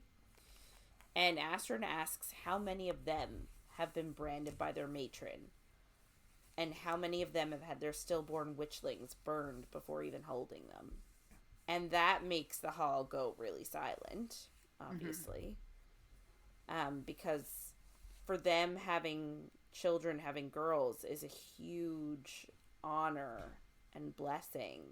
Mm-hmm. So, like, the fact that she's talking now about this is sort of... people are listening. So... some of the 13, I guess Manana's looking at them, and they have tears in their eyes because they didn't know about Asterin. Mm-hmm. And Manon just tells them all they are going to either be killed in this war or afterwards, and they will never get to see the wastes again. So Petra just asks, like, what do you want from us? And Manon asks her to ride with them against Morath. And because Morath would keep them from their future. Mm-hmm. And she floats the idea of, like, an Iron Teeth Kraken alliance and how powerful that could be. And she tells the witches that there is a better world out there if they choose it. And no matter what her grandmother decrees, they are all Manon's people. But she also warns them that it's time that they started acting better than their foremothers and not prey on the weak. Which is huge for Manon. Way to go. Yeah. I love it. It's a good speech. It's a great speech. So she leaves, telling them that there's a better world out there and she will fight for it. And then her and the 13 fly away. So, moving back to Aelin, thank God. So she is having a nightmare about Cairn, and he's asking her how he should carve her up today. And she's starting to worry that maybe the escape with Rowan was a dream, and, like, she's freaking out that she told Maeve about the keys. Yeah. And, like, this is, like, Maeve is just a mind fuck. Well, yeah, because, like, she didn't really say anything about the keys, but I guess Aelin said that Dorian has them. And he's looking for the third, so, like, she feels like she could have said that, and if this is one of Maeve's illusions, like, did she put that into play? Like, yeah. Yeah. It's all fucked up. Yeah. Well, and she, like, sobs at the fact that she could have, like, that she could have told Maeve about the keys. And Arobin then, in her dream, appears next to her and taunts her that even Sam could hold out better than her. And that she could get out of her chains if she really wants to and choose to. But she chooses to stay locked up instead so that she doesn't have to sacrifice herself. Mm-hmm. And instead she's hoping Dorian does. And, like, fair game, man. Yeah. To avoid that, yeah, I'd do something like that too. Yeah, you have to wonder if, because she's already felt so guilty about it. And she does, like, she tried to kill herself knowing that it would mean that Dorian was the only one that could. Yeah. So, yeah, it's hard. So she wakes up and realizes that everything here is real and that she just had a dream. She accidentally wakes Rowan up and he tells her, like, it's too early to wake up. But she's adamant that she needs to train. And he does groan a little bit about it, but he does agree to morning training. Sorry, my brain just went blank for a second there. Oh, good. So they spend the morning, like, training and sparring and combat, and Aelin is finally developing her new calluses, which she loves. And they're staying currently at an inn after the wind benched their boat for a little bit. But they are on the right continent, so it has to have been, like, at least 2 to 3 weeks. Hopefully. Between the last part, I'm assuming. I don't know. This is where the time gets iffy, and I'm like, so we just had days pass in everyone else's point of view, but in her point of view, it's been weeks. Yeah, it's weird. Mm-hmm. So, it's breakfast time, and Aelin just wants to keep training. But Rowan's like, you need to rest, you need to take a break, like, I can tell you haven't been sleeping, you need to take care of yourself, essentially. Mm-hmm. Yeah. So, I guess Aelin gets her own way, but she just attacks him without asking. And they fight again, and she just feels really powerless because she's been locked away for months and unable to do anything or help anyone. So I guess they did a bet on if Rowan beat Aelin. If Rowan beat Aelin, then he would take her to breakfast. If she beat him, they would keep training. So obviously he wins. Of course. Yeah, so he takes her for breakfast, but she's like, this breakfast is disgusting. The owner of the inn can't cook. So we go to Elid's point of view. So they are eating the awful breakfast that the innkeeper can't cook. It's really gross porridge, and apparently it's like cement. Yum. So, I know. Doesn't she even said that she thinks he used salt instead of sugar? Yep, it's really disgusting. Gross. So, Aelin has been watching Aelin and is worried about her. Because, like, they did some word mark classes where Aelin taught them some basic word marks. And, like, she couldn't even sit still while she was teaching them. And, like, she just hasn't been the same. Mm-hmm. So Lorcan pops in and sees Aelin eating with Gavriel. So he gets huffy about it and leaves. Childish. I know. But I guess, like, he doesn't want to interrupt them. Like, he knows they're just friends. Yeah. So Aelin thinks that, like, she's actually been doing her best to avoid Lorcan. But obviously that's really difficult because he's huge. Yeah. Like, I don't know if it's actually been said, but everyone thinks he's like 7 feet tall. Not 6'7"? No, I think like... You don't know that, do you? You don't get the reference. No. All the kids say it in school all the time. 6'7". Do not know that. I don't know it either, but... They say it around you. Yes. No, I do not. No. Yeah. Lorcan's apparently 7 feet. Oh my god. And then the next tallest is Rowan at 6'4". Holy shit. That's tall. And Aelin is 5'2". She's so little. Like... He could just...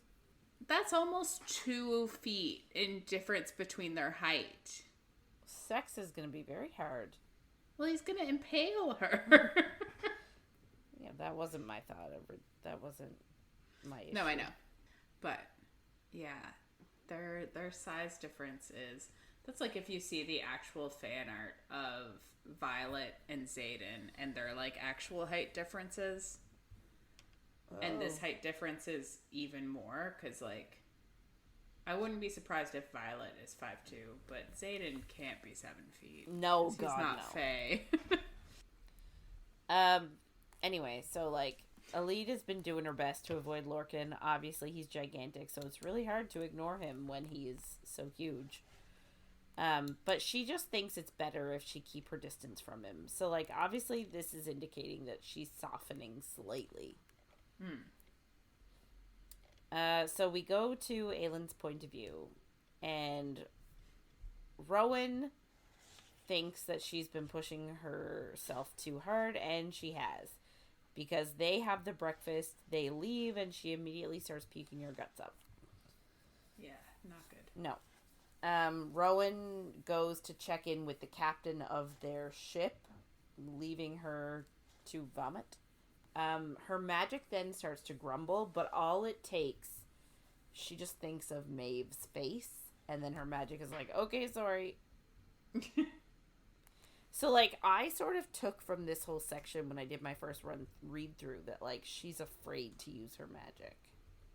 Yeah, that's what I assumed too, and that's what, like, we get pushed into that direction. Yeah. So I think it's on purpose to make us feel that. So she walks a path, like, towards a field where Fenris is hanging out in wolf form. He's taken this watch. And I guess his watch started before the dawn. So he shifts back into his Fae form at her approach. And he just says, like, she's like, what? Why are you out here? And he just insinuates that he didn't sleep very good. And he also says, like, I assume you didn't either, or else why would you be here? Yeah. And then he makes a snide comment about Lorcan. And she actually tells Fenris to, like, lay off of Lorcan. Like, just leave him alone. He's a member of the court now. Well, and she also, like, even in Empire of Storms, she knew what happened, and she, like, I think we talked about it last week, or I said it, but she knew that he summoned Maeve, and she was like, I shouldn't have introduced the armies the way I did. Like, yeah, she understood why he did it, because he loved a lead. Yeah. Loves. So she tells him to let it go, and he tells her that he'll let it go when she stops running herself ragged. So she's, like, warming her hands in the pocket of her coat. And he doesn't even ask why she's not using her magic to heat the room, heat her hands, whatever. Yeah. And, like, Fenris doesn't say a word. He just blinks at her 3 times and asks if she's alright, and she says no. Well, she doesn't say it, she blinks twice. Mm-hmm. Then she asks him if he's alright, and he also says no. So, like, neither of them are alright. Mm-hmm. And Aelin is actually finally noticing that Fenris also hasn't used his magic since Connell died. Which is why you're led to assume that she's not using her magic because it's traumatic too. Yeah. Because she's like, oh, he's not using it either, just like me. Yeah. And you're like, you're comparing your situations, so it makes me think, you know? Yeah. So like, she notices that Fenris hasn't used his magic, but she's like, oh, who am I to judge? Because I haven't used mine either. Mm-hmm. But, so she asks him then what Maeve's blood tasted like, because she's still trying to do research to figure out, like, was what I saw with her with the black blood, was that an illusion or was that real? Mm-hmm. And Fenris just says it was real, like, it was definitely real. Tasted like blood. Which I'm also like, ew. I don't know what other people's blood tastes like. Mm-hmm. So I would probably think that anybody's blood that I drank would taste weird because other people's blood. Yeah. So she's just trying to figure out if what she saw was the real thing, or if it was this hallucination. Do you think her hallucinations are, like, medically induced? Well, no, because it's like, it must be part of Maeve's power, because, like, she tore into Rowan's head and told him that his mate was Lyria. Mm-hmm. Unless that was, I guess that could have been medically induced somehow as well. Because, like, what is her power? We know she's Valg now, but, like, what does that mean that her power is? I don't know. Yeah. I was thinking about it. I'm like, I don't know.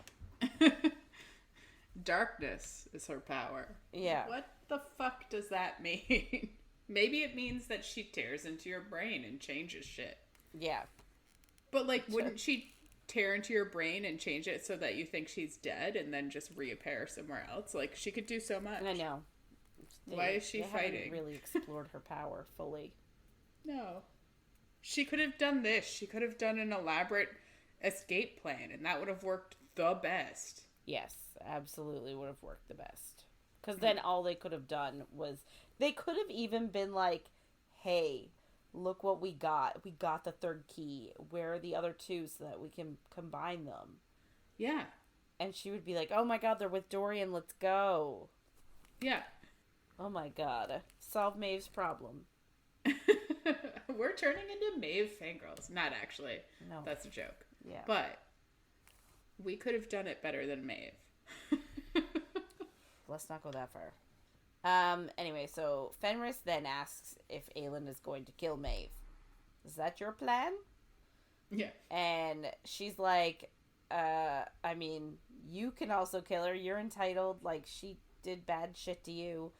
And Fenris is like, no, you deserve this kill. Like, this is your kill, rather, like, what she did to you. And Fenris, Aelin is sort of like, I don't know if I believe that. Because, like, Fenris is trying to say that you have a greater claim on Maeve's life than I do. Like, killing her. And Aelin is like, I don't know, boy. And then he feels the need to tell her that Connell was a better male than what Aelin saw last time. So he's, like, just saying, like, he wasn't always like that. Yeah. He then, oh my god, heartbreak, asks her if she wants him to tell her about it. Like, he asks, he says, do you want me to tell you about it? Yeah. But for some reason she understands, again, she knows what's in people's heads. Yeah, of course. That he isn't talking about Connell. So I'm like, so what is he talking about? What Maeve made him do? Or just what was real that happened to her. That's kind of how I took it. Oh. I took it as he was like, do you want me to explain to you what was real, what wasn't? Oh. But that is also just an assumption. I was thinking, like, do you want me to tell you, as in, do you want me to tell you what I went through? Oh. Either way. But I think yours is a little bit more obvious. But either way, she's like, nope. Yeah, well, that's it. She's like, no. Hard pass. She says, I know enough. So she's just like, no, thank you. Yeah.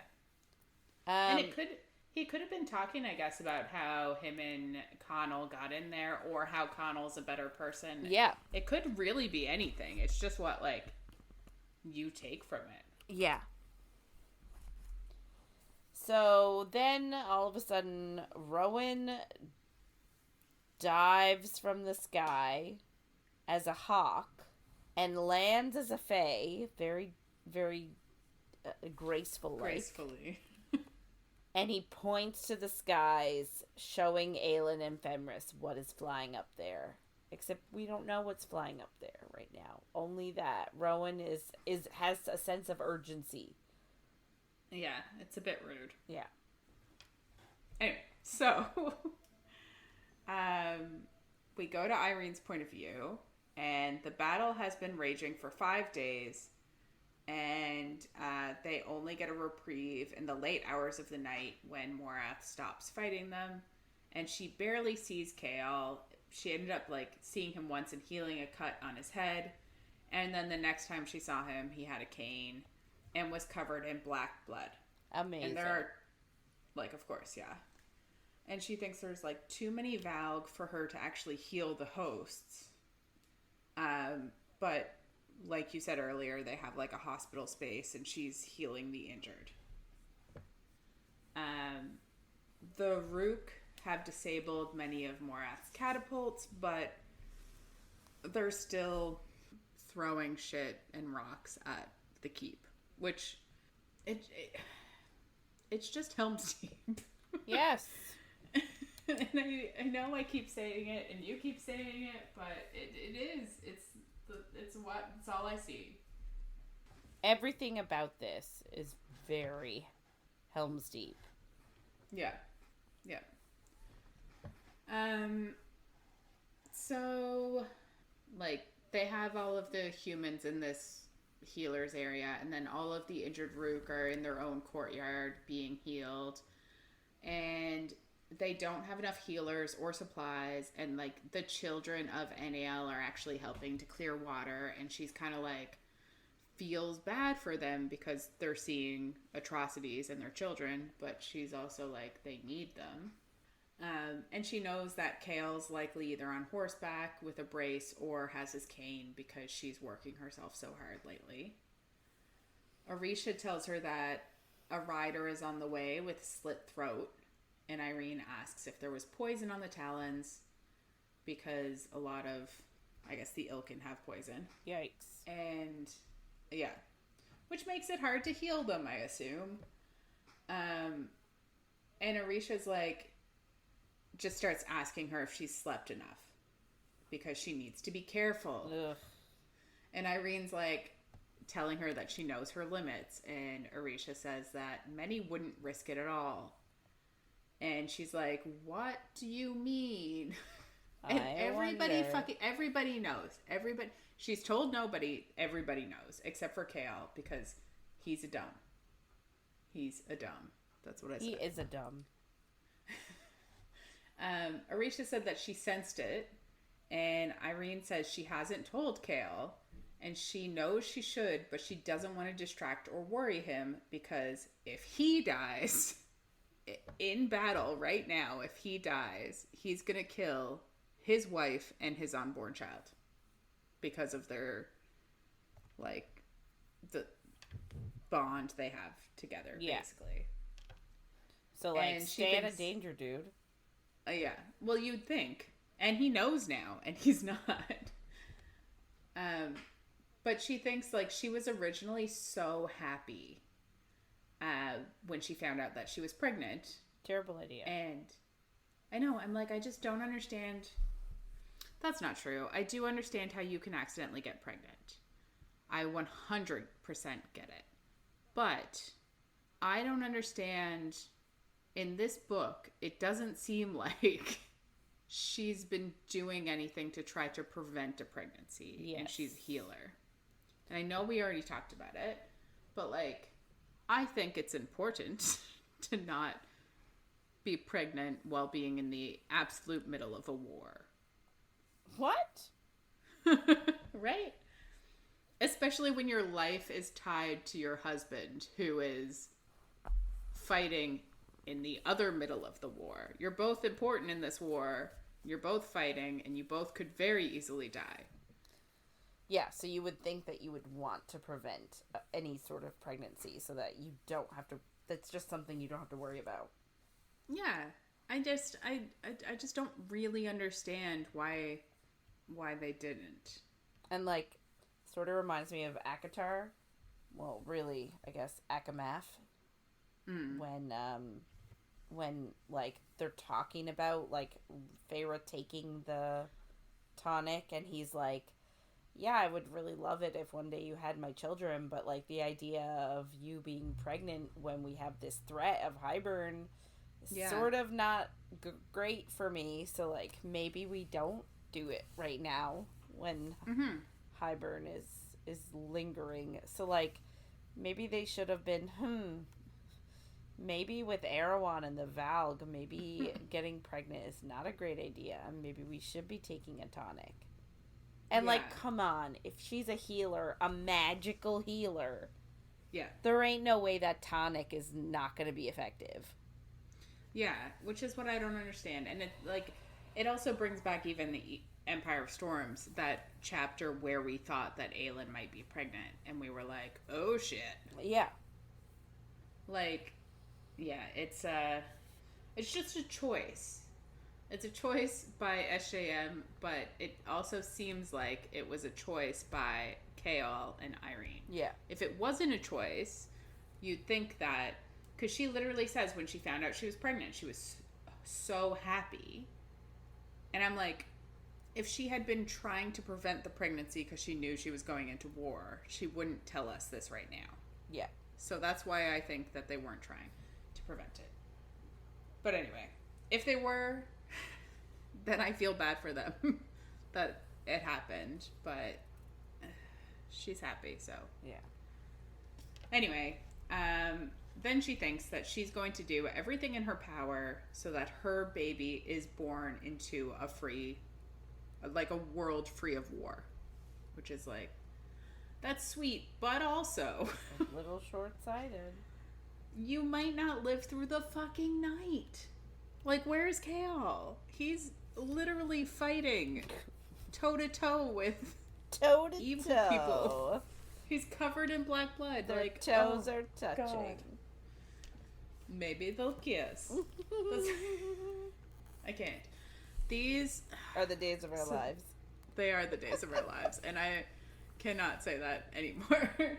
But I was gonna say, if you've been watching hockey at all, hockey, there's like certain times, like after the games, where they go up to each other and they're like giving each other little pats, and like the little goalies talk to each other, and you're like, are they gonna kiss?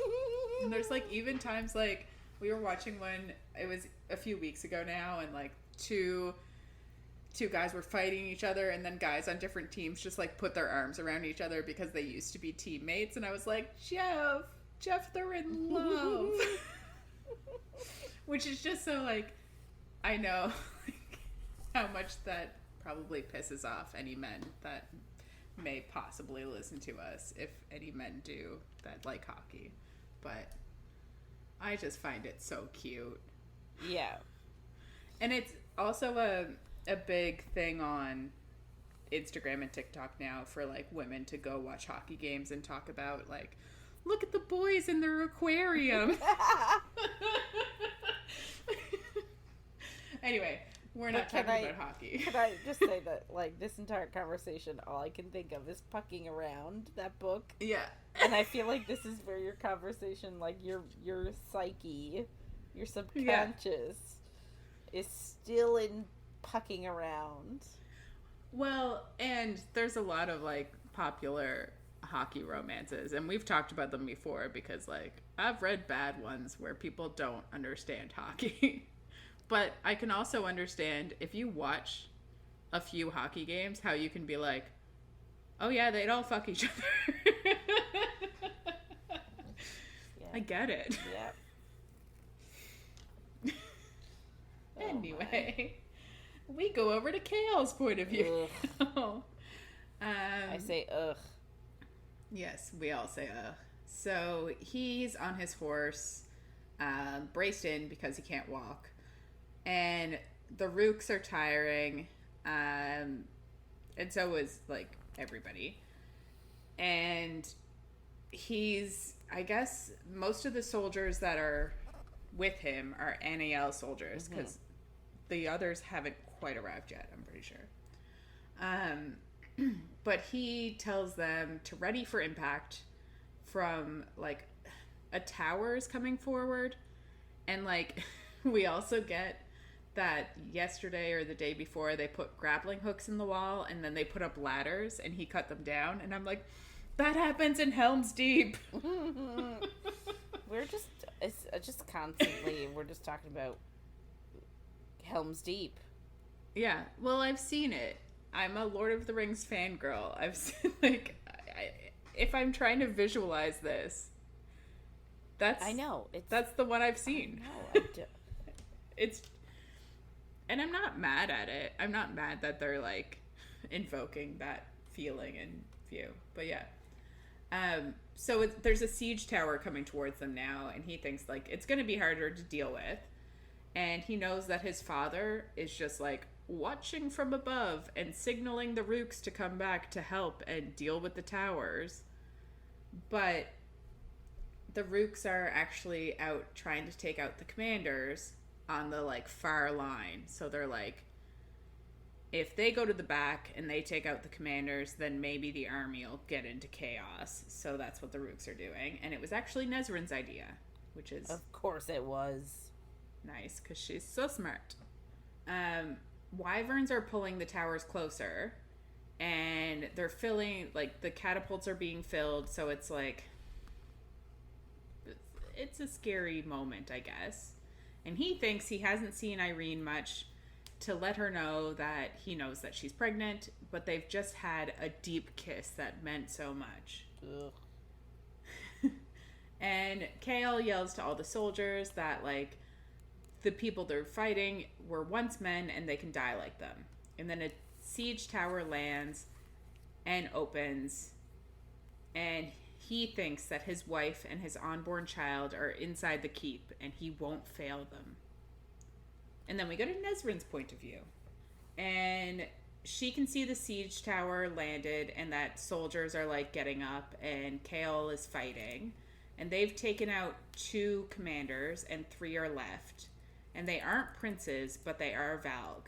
And I guess she's noticed over the fighting that the Valg blood is actually, like, not great on the Rook's feathers. And she's also, like, Silky is her Rook. But her Silky's hard skin and armor has taken many arrows, and, like, the first arrow she took, like, Nesrin almost threw up because she felt so bad. Which is, like, they have a bond, all of the Rooks and their riders, so it, like, makes sense. But she's had to, like, haul arrows out of Silky, like, every night and, like, clean the blood off. So it's just devastating, I guess. Like, it's sad. And at night, like, Sartek goes and visits all the riders and the Rooks to comfort them, and, like, he's basically doing the same thing that, like, Aedion has been doing, and, like, keep morale up and shit by going around and talking to people. Which, you know, that means they're good leaders. Except Aedion's a piece of shit. Yeah, as a person. He might be a good commander, but he's a shitty person. Nesrin fires at another commander, but she doesn't see if it hits because they hear a horn sound in the distance. And then the Dargon's cavalry charges against the eastern flank, with Hussar leading them. Hussar. So, like, woo! That's exciting. I forgot that Hussar actually, like, fights. Yeah. I appreciate it. Me too. Because it always just makes me think of Gallivant when... at the end battle when the... Yeah. When, the guy... It starts with an M. Madalena. Madalena, yeah. And she's like, and now we'll retire for refreshments. Yeah. Yeah. It's like, no, we're royalty. We don't actually fight. Yeah, exactly. But it's funny because in medieval times, like, yeah, the royalty actually would fight. Yeah. Like, that was a common thing for the royalty to do. Mm-hmm. So. I also had to look up a siege tower. I just wanted to know what they looked like. Mm-hmm. They're funny looking. Just saying they are. That's fair. They're scary though. Oh yeah? Yeah, like they look really hard to penetrate. Like it's hard to stop. Like the way they're built, like it's almost impossible to stop them once people are in them and they're moving forward. Like it looks very hard to stop.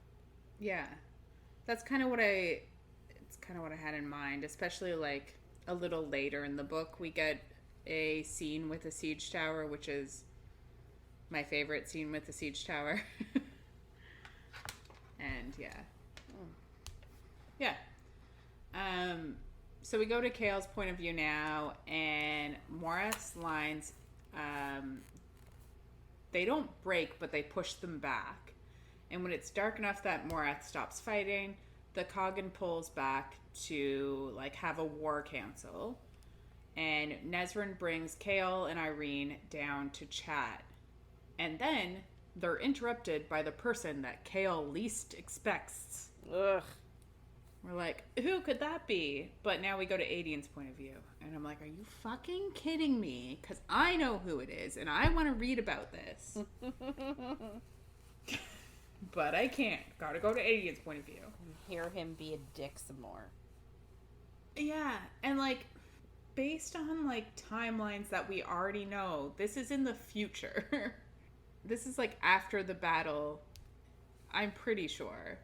This is after the battle in Annielle. Yes.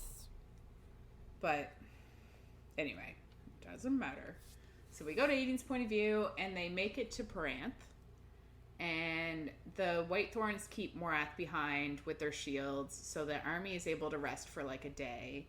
And Aedion sends Nox to the city to get soldiers, and a few untrained people join them with really old weapons, so like, it's not a lot, but Aedion knows that Vernon left them unarmed in case they found out what he did to Lead, who was the rightful lady. So, he's shitty. Yeah. Basically. But they also bring them blankets and supplies, and anybody who has like any healing ability of like they're not magic, but they've just like learned to heal people. Aedion and the Bane plan their final stand, and he thinks he hasn't seen Lysandra or Aelin in a while, and like she was a horse last week, right? Yes. And then he threw her out of his tent. As a human, but yes. Yeah. So, like, he hasn't seen her since then. And I'm like, wouldn't you be worried that you accidentally fucking killed her? He doesn't care. Nope. Doesn't give a fuck. He doesn't give a fuck. Nope. That he threw her out of his tent, almost naked, with no shoes. In the snow. And then what's about to happen happens, and I'm like, you don't have the fucking right. Nope. But anyway, we're not there yet. We'll get there. I can't wait till we get there and you lose your shit. Oh, the shit is lost. So the soldiers are saying that the queen abandoned them, and Aedion tells them that like she has her own mission against Erewhon, and it like kind of like placates them a bit, but they're still obviously dejected, which is like valid. It makes sense. Yeah. And some part of him agrees that Aelin did abandon them. I'm like, yeah, if she had a fucking choice. Fucking kidnapped. Yeah. You fucker. Yeah. And he also thinks, this is the other parallel with the Lord of the Rings that I'm going to bring up. But he also thinks that they should use their 2 keys to defeat the armies. And he thinks that if Dorian showed up now, he would fucking bow to him and his power, which is like a big deal for him because he hates Dorian. But the using the keys against, it's very like Boromir using the ring. Yeah. I'm like, yes, men can succumb to the power of the keys because the one ring to rule them all. So what we're saying is SJM took a ton of inspiration from Tolkien. It seems like it. And I honestly don't think I saw it until this read-through. Yeah. But I still love the book. Oh, and like God, yes. a lot of stories are very similar to other stories. I get it. But also like a lot of times too that you take reference from other material without even realizing you're taking reference from other material. Yeah. You know what I mean? Well, like the first time I saw the original, like the first Lord of the Rings movie, I think I was 12, and like it was a big moment in my life, and I was like, holy shit, I need to read these books. Yeah. So like it's always going to be a big foundation in my brain that I'm going to like make connections to, I guess. Yes. So, but yeah, there's a lot of them. So Morath ends up reaching them at midday, and he told the people of Peranth to flee to Oakwald and the castle. Like, he thinks the castle in Peranth won't withstand a siege. And I thought, I'm glad for it, because if we had to have 2 battles that were the exact same in the same book, like if we had to have Annielle being a siege against a castle and this battle against a castle, yes, it would have been a lot. Yeah. Both would have been Helm's Deep, and I would have been like, this is too similar. But he thinks that their advantage is that there's a frozen river, so they can use that to their advantage, basically, that they're going to pass. And then he thinks no one is coming for them anymore. Like, Galen's forces are run thin, and there's no word from Rolf, and they assume he's not coming. And Ansel says the rest of her people are coming, but there's no sign of them either. So he's like, this is it, we're fucked. Like, he's really losing morale, his faith and morale. Yeah. So Aedion is at the front, and they're waiting for Morath's army to be like on the snow-covered river, and then they'll melt the ice. And Aedion doesn't have a speech, and he doesn't look for the shifter, quote unquote. He just starts hitting his sword off of his shield with the bane to drown out the steps of the army approaching them, to like try to make people be less afraid, I guess. And he thinks then that, like, his shield was actually Ro's shield. And that's, I guess, the last king, Aelin's father. And it was the kings before him, and he didn't get a chance to tell Aelin, but he kept the shield, and it's just very unremarkable, so nobody noticed it or recognized it and realized that it was Ro's shield. Oh, so he's willing to, like, he's making a nice connection with Aelin. Oh, I never told her about it. But yet, Lysandra's the shifter. Yeah. Yep. Ugh. Just for another little while, though. So the army, Morath's army, starts walking onto the river, and them hitting their swords off of their shields masked Edna and Selene melting the ice, and they end up like cracking it, and soldiers fall in, and Ilk fly to grab the soldiers, but Ren and a bunch of archers are ready and start taking out their wings, so they fall into the water too. And Aedion looks across the river and sees that the princes have stopped the rest of the army. And, like, there's Valg princes just, like, smiling at him and pointing to their collars in a, like, warning of, like, you're gonna get one of these soon. Great. It's gonna be great for his morale. Yeah.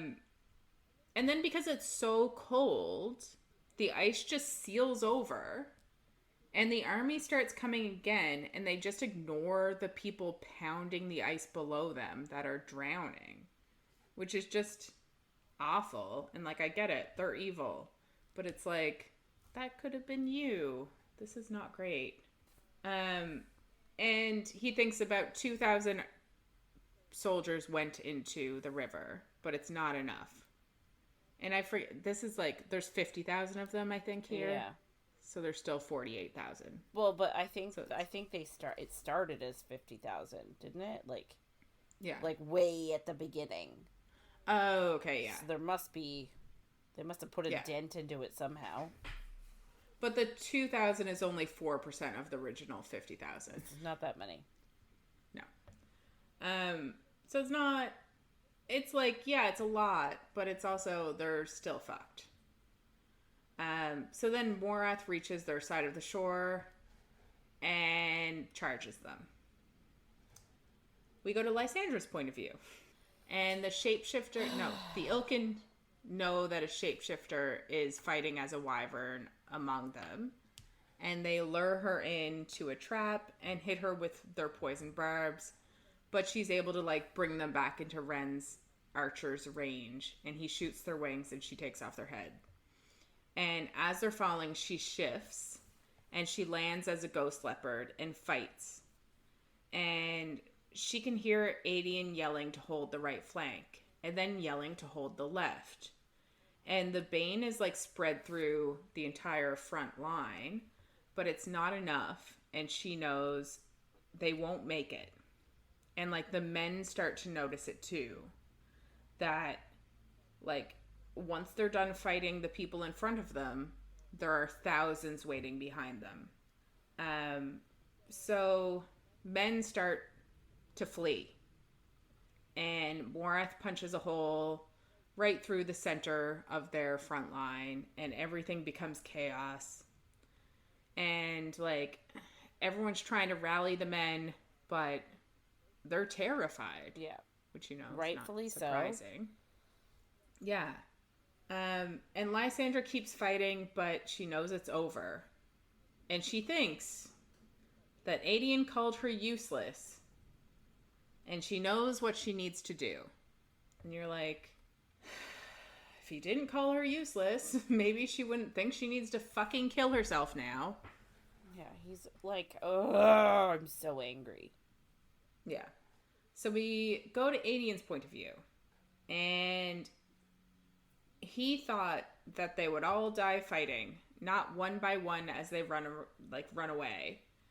And arrows are still flying, and he will not end this disgracefully, and he'll stay until they cut him down. And then he hears a call that the queen has come and the queen is at the front line. And for a second, he looks for fire. But then, a fear deeper than he's ever known takes a hold of him. I hate it. And he realizes that it's Lysandra. So... I'm just, like... So, he's allowed to treat her like shit. But as soon as she puts herself in danger, a fear so deep in his bones he's never felt it before settles. He has it. Even though he threw her into the snow and has not seen her since, she could have died of She could have died of hypothermia.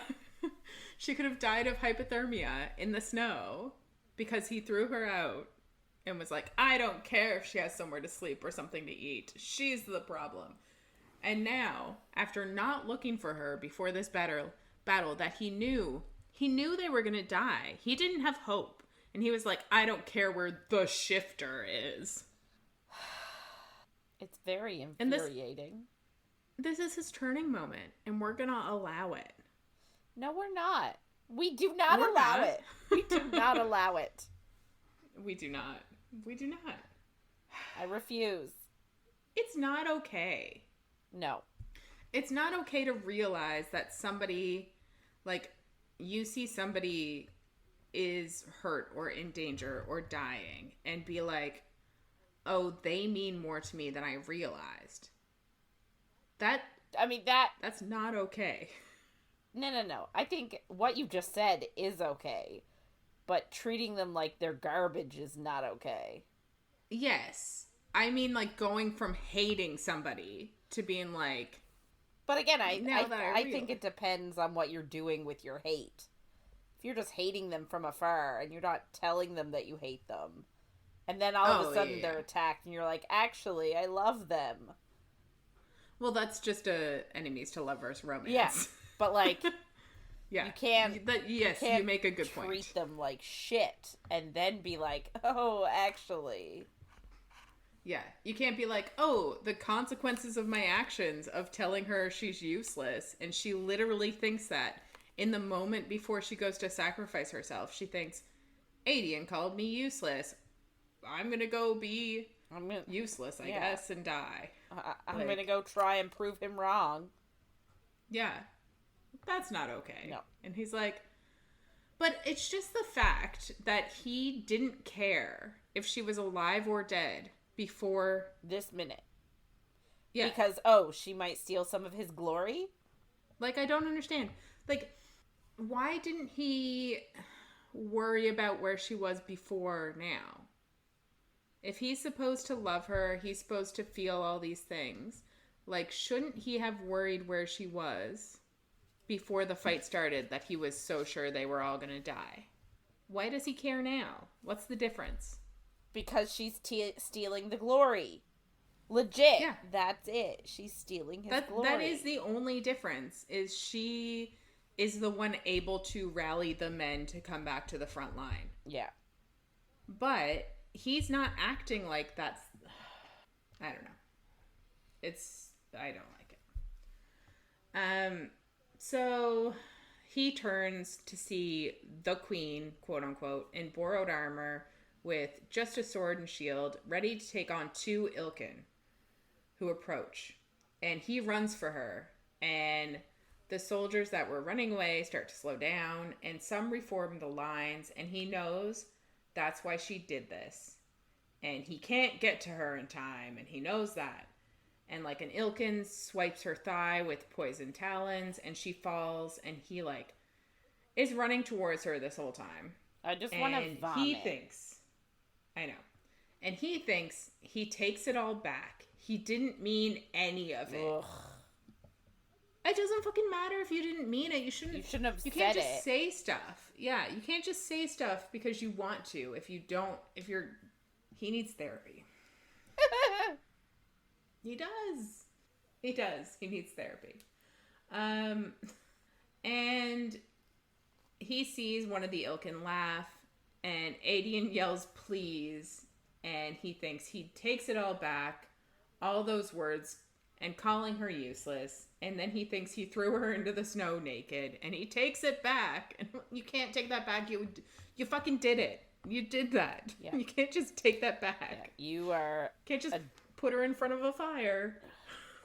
Oh my god. I low-key hate this. I hate that he's like, no, I take it all back. When I agree. I hate it so much. Me too. Especially since he didn't care where she was before any of this started. Like, if he actually was worried about her, he should have been worried about her from the moment they were at war. She's always been at the front. She was a wyvern trying to fight the Ilkin. Like, she's always been in danger.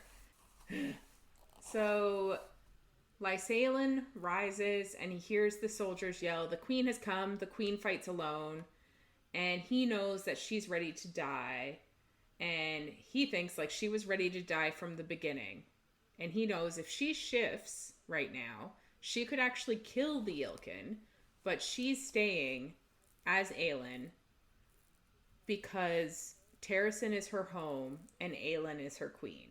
And it's like he's finally realizing what she's been telling him the whole time, and what he knows that is true for himself is true for her. And you're like, cool, great, good job. Yeah, it's like, oh my god, what? Somebody else can feel the same way I do about the queen? Yeah. What? Mm-hmm. Oh my god. Revolutionary. Shock and awe.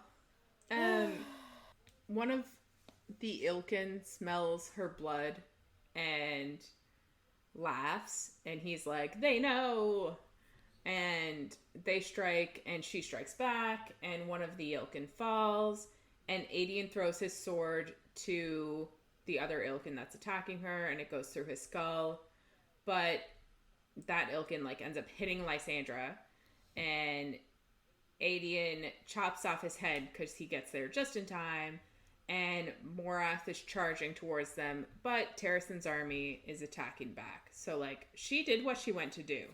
Yeah. Like, the lines are reforming.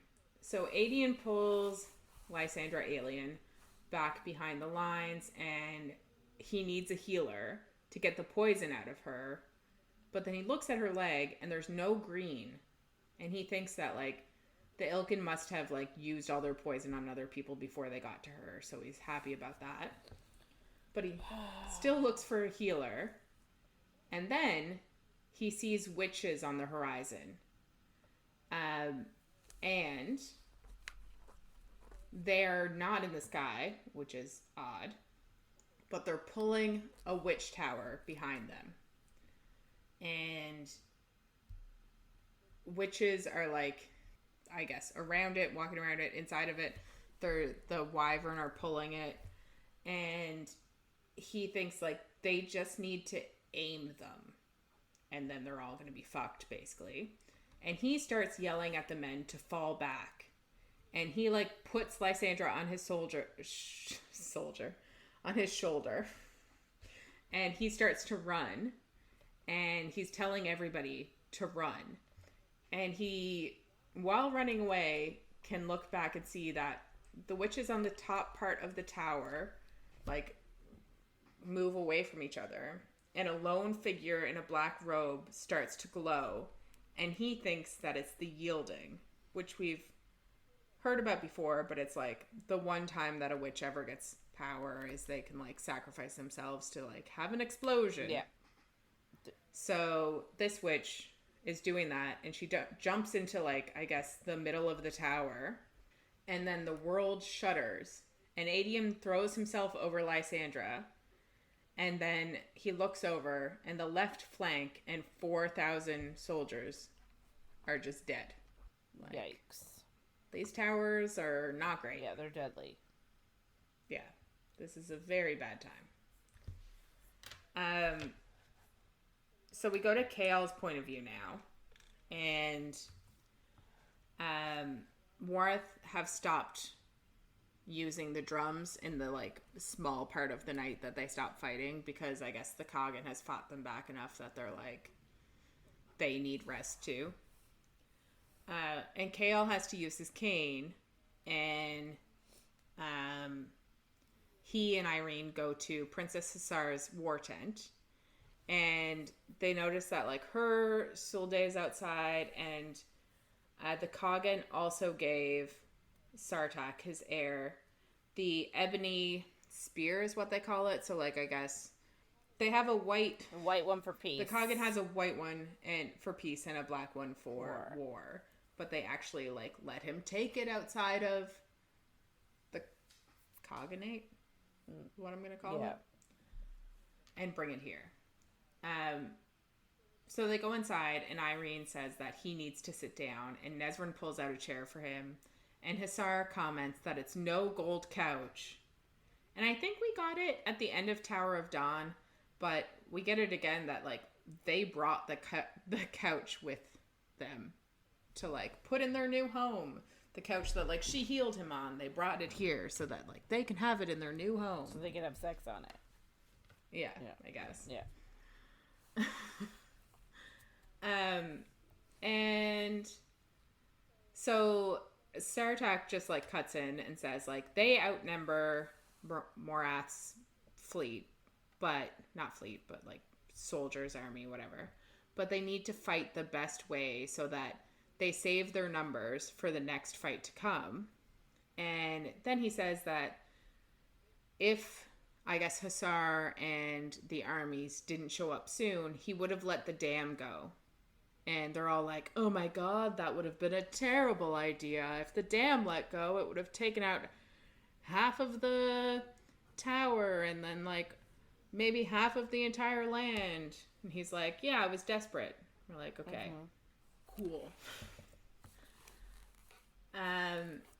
Then a Dargan captain shows up and says someone is here to see them. And Aelin, Rowan, and several others walk in. And Chaol stands up and says that he thought that she was in Terrassen. And she just looks at Chaol and starts to cry because the last time she saw him, he was in a wheelchair and he couldn't stand. And she hugs him and she says, I knew you would do it. And he says, not alone. And then he pulls Yrene forward. And Aelin immediately just says, Yrene Towers, and, like, remembers her from their encounter. Couple years ago. Yeah.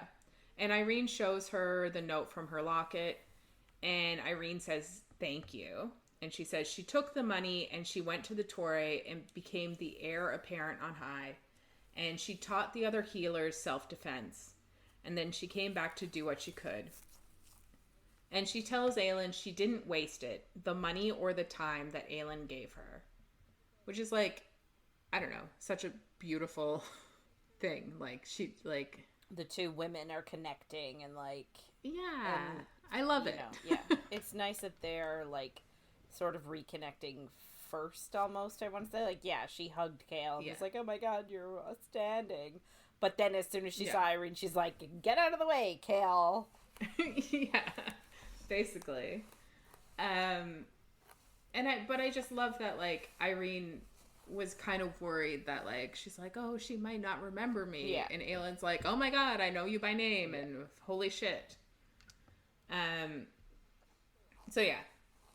They hug each other, and they both cry together, and Aelin sees her ring, and Chaol introduces her as Lady Yrene Westfall, and Aelin then introduces her husband/mate, obviously Rowan, and then Aelin asks if she can keep the note that she gave Yrene, and Yrene says it, like, gave her courage to go on, but it is hers, so she does let her keep it. Which is funny because Chaol's like, it fits inside of that necklace I gave you, though. Chaol, shut it. Shut it. No one cares. Yeah. Chaol then says that they also have to thank Nesryn because the Rook are here because of her. And then Chaol basically just asks the word Dorian. And Rowan says that he's not with them. And Nesryn picks up on, like, the wariness to say a whole lot and says that the royals know everything.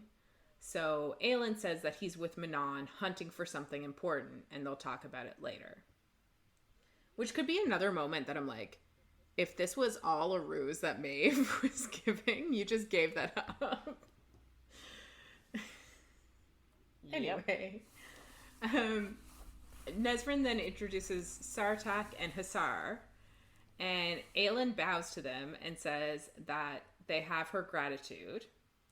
And Sartak says that Caution is sailing with the rest of the army, and he's about 2 weeks behind.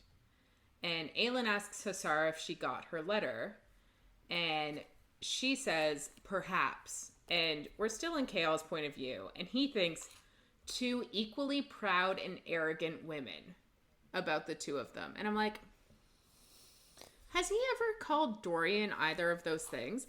It's just because they're women that he's like, they're arrogant and proud because they're princesses. And it's like, how is Dorian any fucking different? Oh, he's not. I know. He struts around, he used to strut around like a peacock. Yeah. He used to be so much worse. And he's like and a party boy and like hooking up with whoever. Yeah, he had less, like, Hussar just was in this battle. Aelin has been fighting. Like, I'm just like, what? Proud and arrogant. Yeah, I hate it. Like, what is this, Pride and Prejudice? Who the fuck are you? Anyway. So, Aelin then introduces the rest of her gang, and she says that it's Lord Gavriel of Dornell, her uncle of sorts, and then she explains, like, Aedion's father. And Gavriel says that Aedion is his pride. And I'm like, is this a joke because he's a lion? It's like a, lion pride. Oh, yeah. Yeah. And then Lorcan of Salvaterre, formerly of Dornell, and now sworn member of her court. And then she says they're still in the adjustment period because he's cranky. Which I love her swagger. I know that she's putting it on right now to, like, make everyone think she's okay, but I do still love it because she's sassy. And Chaol thinks he heard all about, like, Lorcan trying to kill her in Queen of Shadows. And he's like, clearly you have a tale to tell. And she says, yep. And he knows it's bad. And this is when he notices that all of her scars are missing. And I'm like, what would you think of that? Because I would think, what happened to you? That it's not Aelin. If I noticed someone's scars were missing, I would immediately be like, you're a shifter. You're a Lysandra. Like, what the fuck is going on? You know? Yes. But I would not be able to come up with an explanation in my head. Anyway, she goes to introduce Fenris, and she says that she doesn't actually know his name, and his last name, and he says it's Moonbeam. So his name is Fenris Moonbeam. And she's like, it is not. And he's like, I'm blood sworn to you. I wouldn't lie. And Chaol is just shocked to hear that there's another blood sworn fae in her court. Oh my god, is he gonna get pissy now that she's getting too powerful again? 100%, but it's to his benefit now to save him and his child and his wife. Ugh. So he's fine with it. I hate it. Because they're not against him right now. She was never against him, though. So why does it matter? Because at one point she wanted to kill Dorian, I guess. Because she thought he was gone. And because he still thought that he should care about the people of the place. Otterlin. Anyway. And then she introduces who she calls the only civilized member of her court, Lady Elide Lochan of Peranth. And he thinks back to looking at, like, family trees in Heir of Fire because he was trying to figure out who Aelin was when she was Selena. And he thinks, like, Elide is also one of those children that is supposed to be dead. And she limps forward and curtsies, and he notices Yrene look at her foot and be like, I'm a healer. And Elide says it's a great honor to meet them. And Aelin says that's all done. They should discuss where they're going to go after they beat this army. So we go over to Aelin's point of view now. And we kind of jump back a tiny bit to the moment that Rowan was flying and then became Fae again. And Rowan had actually seen a Rook scout who told him about the battle in Annielle, but that they didn't know any of the plans that the army had after of where they would go. So Aelin decided that she would convince them to go to Terrassen after the war. And she thought, like, it's better to go here to fight in Annielle and then to return to Terrassen with an army than to return alone. I mean, it's logical. Yeah. However, I would say that Terrassen is fucked in the moment we just saw them in. If that's real time, which like you only realize later, maybe it's not. Yeah, they're struggling. Yes.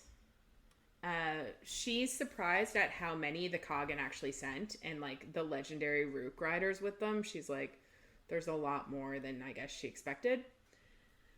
And she asks them where they plan to go. And Hussar says that Aelin's about to ask them to go to Terrassen. And Sartaq says that they'll decide once Annielle is secure. And Aelin thinks that she likes him. And she likes the thought of him and Nesryn together. Because, like, she can already tell. And Elide asks if they won't go north. And Sartaq says there may be other places that need liberation like Annielle does. And Rowan says that Terrassen needs aid. And Hussar says that Terrassen hasn't called for it. Which also reminds me of Lord of the Rings. But also, who in like, the lords of Terrassen aren't going to call for aid because they're all against Aelin. So it's just like fucking shit show. Like, I feel like they are also like, what? We don't even believe there's a war happening. Yeah, they're working so hard against their own people. It's just fucking stupid. Yes. Aelin looks to Chaol and marvels over the fact that, like, he can walk now and he's here with a wife and, like, he's happy and all this shit. And Chaol tells her to focus on winning this battle and then they'll decide where they're going. And Hussar just says to impress them. And Aelin just smiles at her. And I'm like, you need to be careful because she might fucking smite you. Yep. They start debating some strategies and they wonder how strong the keep is and if they should try to push the soldiers of, like, the Morath soldiers into the river. And then they wonder, like, if that would even hurt Valg. Like, do they die of hypothermia or does it, like, would they just live through it? And then Borte just storms in and says that they won't believe it. And then a man comes in behind her and he says it's back. And he's talking to Nesryn and Nesryn's just like, what the fuck? And Borte's like, it's Falcon. And then Falcon looks at Aelin and says that Aelin is the assassin from the market in Xandria. And she says, hopefully the horse wasn't yours, because she has no idea who he is. And Borte tells them all that they were eating, and then Falcon looked like he was about to throw up, and then he became young again. And he tells Aelin that he gave her a piece of spider silk. And she remembers and starts to think of, like, the threads of fate. Yeah, like the fact that she, like, met with all these people in times past, and now she's meeting up with them again, and they're, like, her allies. Yeah. And he tells her that he never got her name, and Hussar starts to laugh and says, you already know it, Shifter. And she's like, what? And they find out then that he's Lysandra's uncle. And Aelin sits down, and Rowan just laughs at her and says, like, it's funny when she's the one surprised for once, because, like, usually she's the one keeping the surprises. Yeah. Which I love how he likes to laugh at that, because it just shows that, like, I don't know, he knows that she's going to keep stuff from him sometimes, and he's just like, I appreciate it. I love you. It's fine. You mean he's not going to get butthurt about it? yeah, he accepts her as a person and what she does. Yeah. So, like, are we gonna talk about why Falcon is young again? They don't know. We know. They don't. We know it's because Dorian killed the spider and Yes. let it go out into the world, but they don't know why. None of them know. I just think it's really, so, like, this is helping to timeline things, right? So, like, when Dorian killed the spider, that's right now. So, like, we are way ahead in Dorian's story. You know what I mean? Like, we are a couple of weeks in advance of Dorian's story. Yes. That is very true. I wondered if it took time, though. To, like... I don't think so. Or if it would be... I think it would be immediate. Yeah. That's fair. But yeah, so, like, we know that that's why that happened. Because he was like, maybe he asked Aelin to go back and try to kill the spider. Yeah. And I think she even says here that, like, she didn't do it. But we all know that... Dorian did. Dorian did, yeah. So, yeah, that lines us up with his storyline, but it really shows how out of whack these storylines are. Aelin then tells Falcon that Lysandra is her friend and she's in the north. And Borte studies the Fae and Aelin, and Aelin then tells Borte to make them roll over before she offers them a treat. And Lorcan glares at them, but Fenris just shifts into a wolf. And Borte says they really are Fae then, and that must mean that she's Aelin. And Falcon falls to his knees. And she said that she can't have her friend's uncle kneeling. And he says she said that she was an assassin and stole horses from the Lord of Xandria.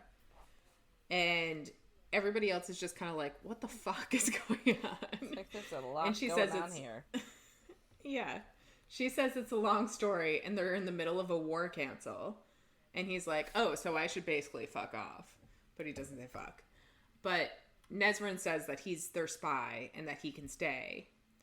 And this is when Aelin says that he didn't need her to slay the Stygian spider after all. And he asks if they know. And Chaol's just like, you should sit down. We're like, no what? And Nesrin says, this is like the big reveal of, Nesrin says the Stygian spiders are Valg. And they met their, like, cousins, the Cairnquii, in Tower of Dawn. And they came through a crack in the world and they guard it. And they feed on dreams and years and life. And Rowan asks what it means for the war. And Lorcan asks if they're going to join Erewhon. And Nesrin says they don't answer to him. And Aelin immediately knows what that means. Because, like, she's been thinking about it. This whole book, it just comes up. Like, Maeve's blood. Was it black that time? What did it taste like? And Nesrin says they answer to the Valg Queen, Maeve. And everybody else is shocked.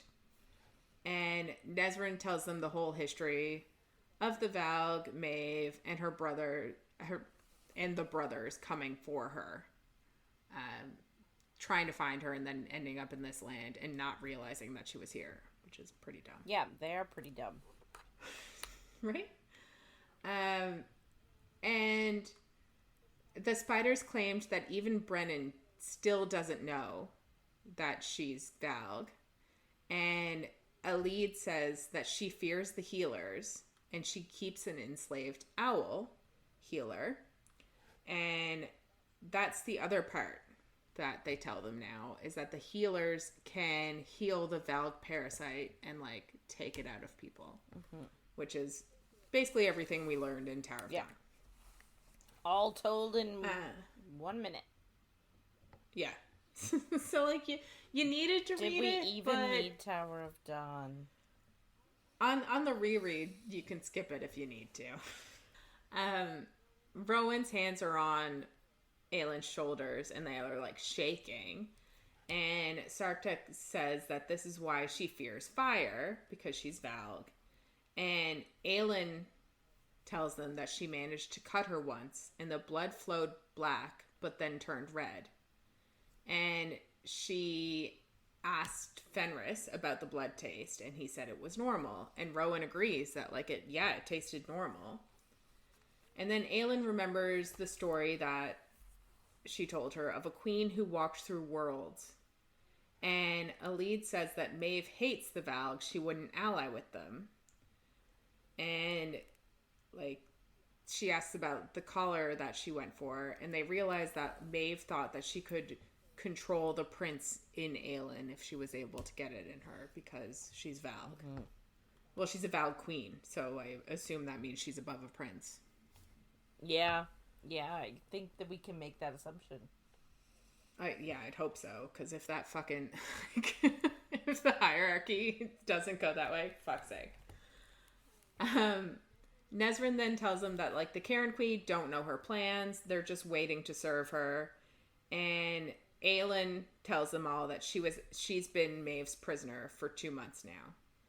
And she kind of just explains everything and says that she thinks Maeve wanted to use her as a shield between Maeve and Erewhon. And she was a captive until about a month ago, and then they got away. And Hussar says they'll make the bitch pay. Aww. Which, yeah, I like Hussar. Sometimes. So we go over to Rowan's point of view now, and he's just like, fuck, Maeve is Valg. And he thinks, like, the queen they served was a Valg all along. And Fenris looks like he'll be sick, and he knows it's hardest for him because she raped him. Yeah. And Lorcan looks sick too, and like he thinks like a Valg queen broke into all of their minds, but specifically really broke into his very badly with like Lyria. And then he thinks like, also, Aelin's been tortured by a Valg queen for the last like 2 months. And then he thinks about how like Aelin hasn't used her fire since she came back. And Alid just asks what they're going to do tomorrow. And Chaol tells them that they have books from the Torre with word marks.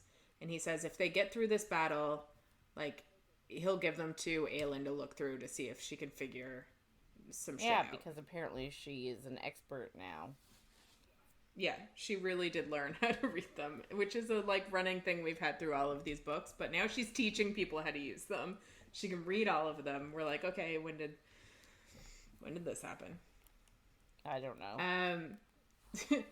So Aelin and the Fae are going to go back to the keep with Chaol and Yrene to fight, and the rest are going to like fight from here. And Aelin, I guess, thinks that they're good, or Rowan thinks they'll make sure that they all go north afterwards.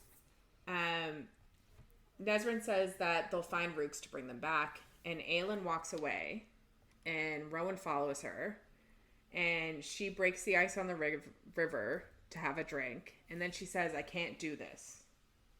And Rowan tells her she isn't alone, and she says it was a fool's shot against Erewhon, and now Maeve is Valg too. And if his brothers come back, and Rowan says he needs all the keys to bring them back, and she says she should have gone after them, but Rowan says that Dorian is going after the keys now. Which is not, like, another reason that it is super important for him to go after the keys. Because, like, they get all three, they bring the three brothers back, the whole world's gone. And then they say that they have to convince the Coggin to go to the north after. And Aelin just, like, she says that they've already lost. Yeah, and she's feeling very dejected after hearing this news. She 100% is, yeah. And Rowan tells her, like, a Valg queen tried to get in her head for 2 months, trying to break her. And Aelin just says, like, she did break her. She wanted to die by the end. And even now she feels like someone ripped her from herself. And she'll never get back. And it's just so sad. But then she asks him if he bought the swagger. and if the others did. And she says she only needs to pretend long enough. And he says that he knows, because he can tell. And she starts to sob. And she says she can't feel herself anymore. And she says she's so tired. And he says that he knows, and he holds her.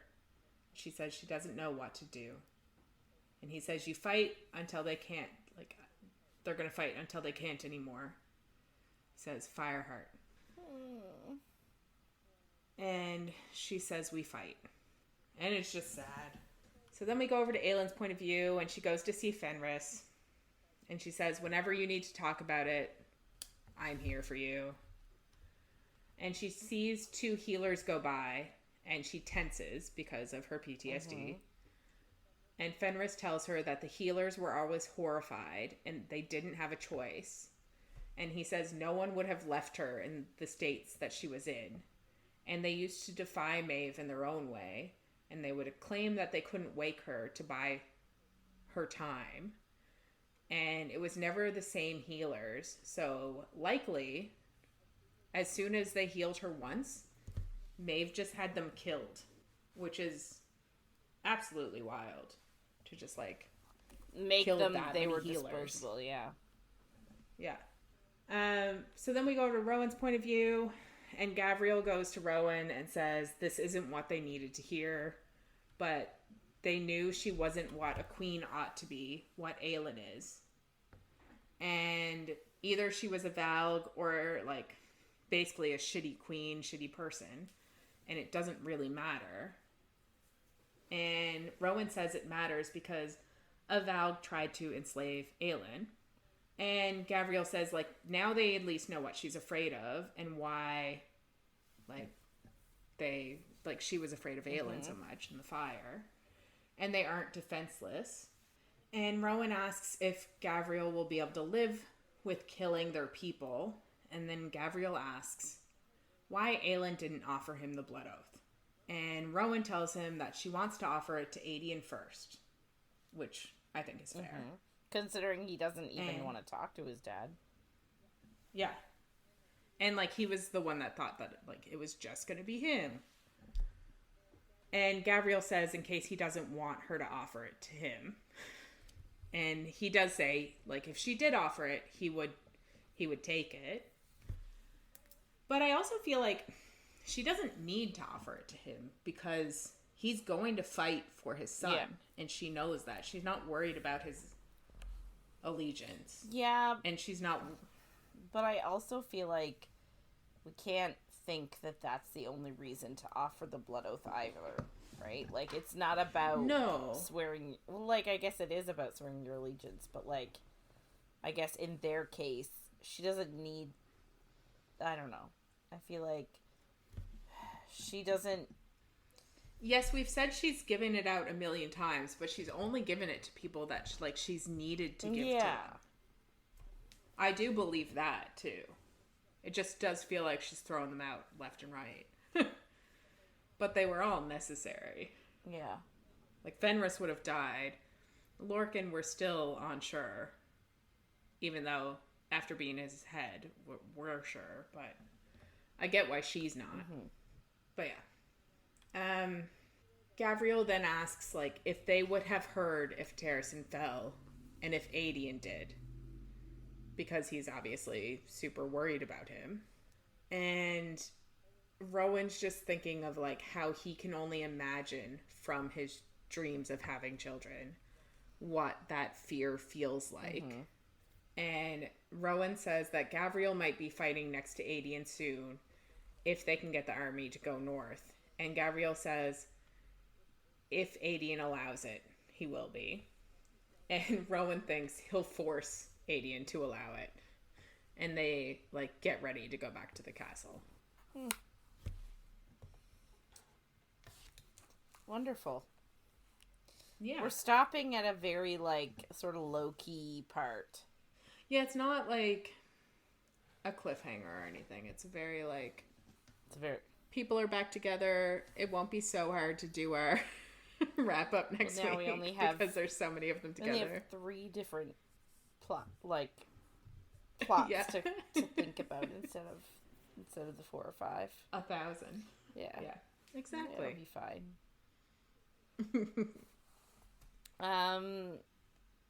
So I guess we're gonna wrap it up for this week. So if you want to get in touch with us and share your thoughts on anything you heard in our episodes, or if you have any book suggestions for us, please reach out to us by email at coffeeandcoread@gmail.com or on Instagram or Facebook at Coffee and Co-Read and coffee.coread on TikTok. So next week we're going to be reading chapters 51 to 61 of Kingdom of Ash. And you should all follow along. And if you're enjoying our chats, don't forget to follow, rate, and review wherever you get our content. Thanks for listening, everyone, and we'll see you on the next page.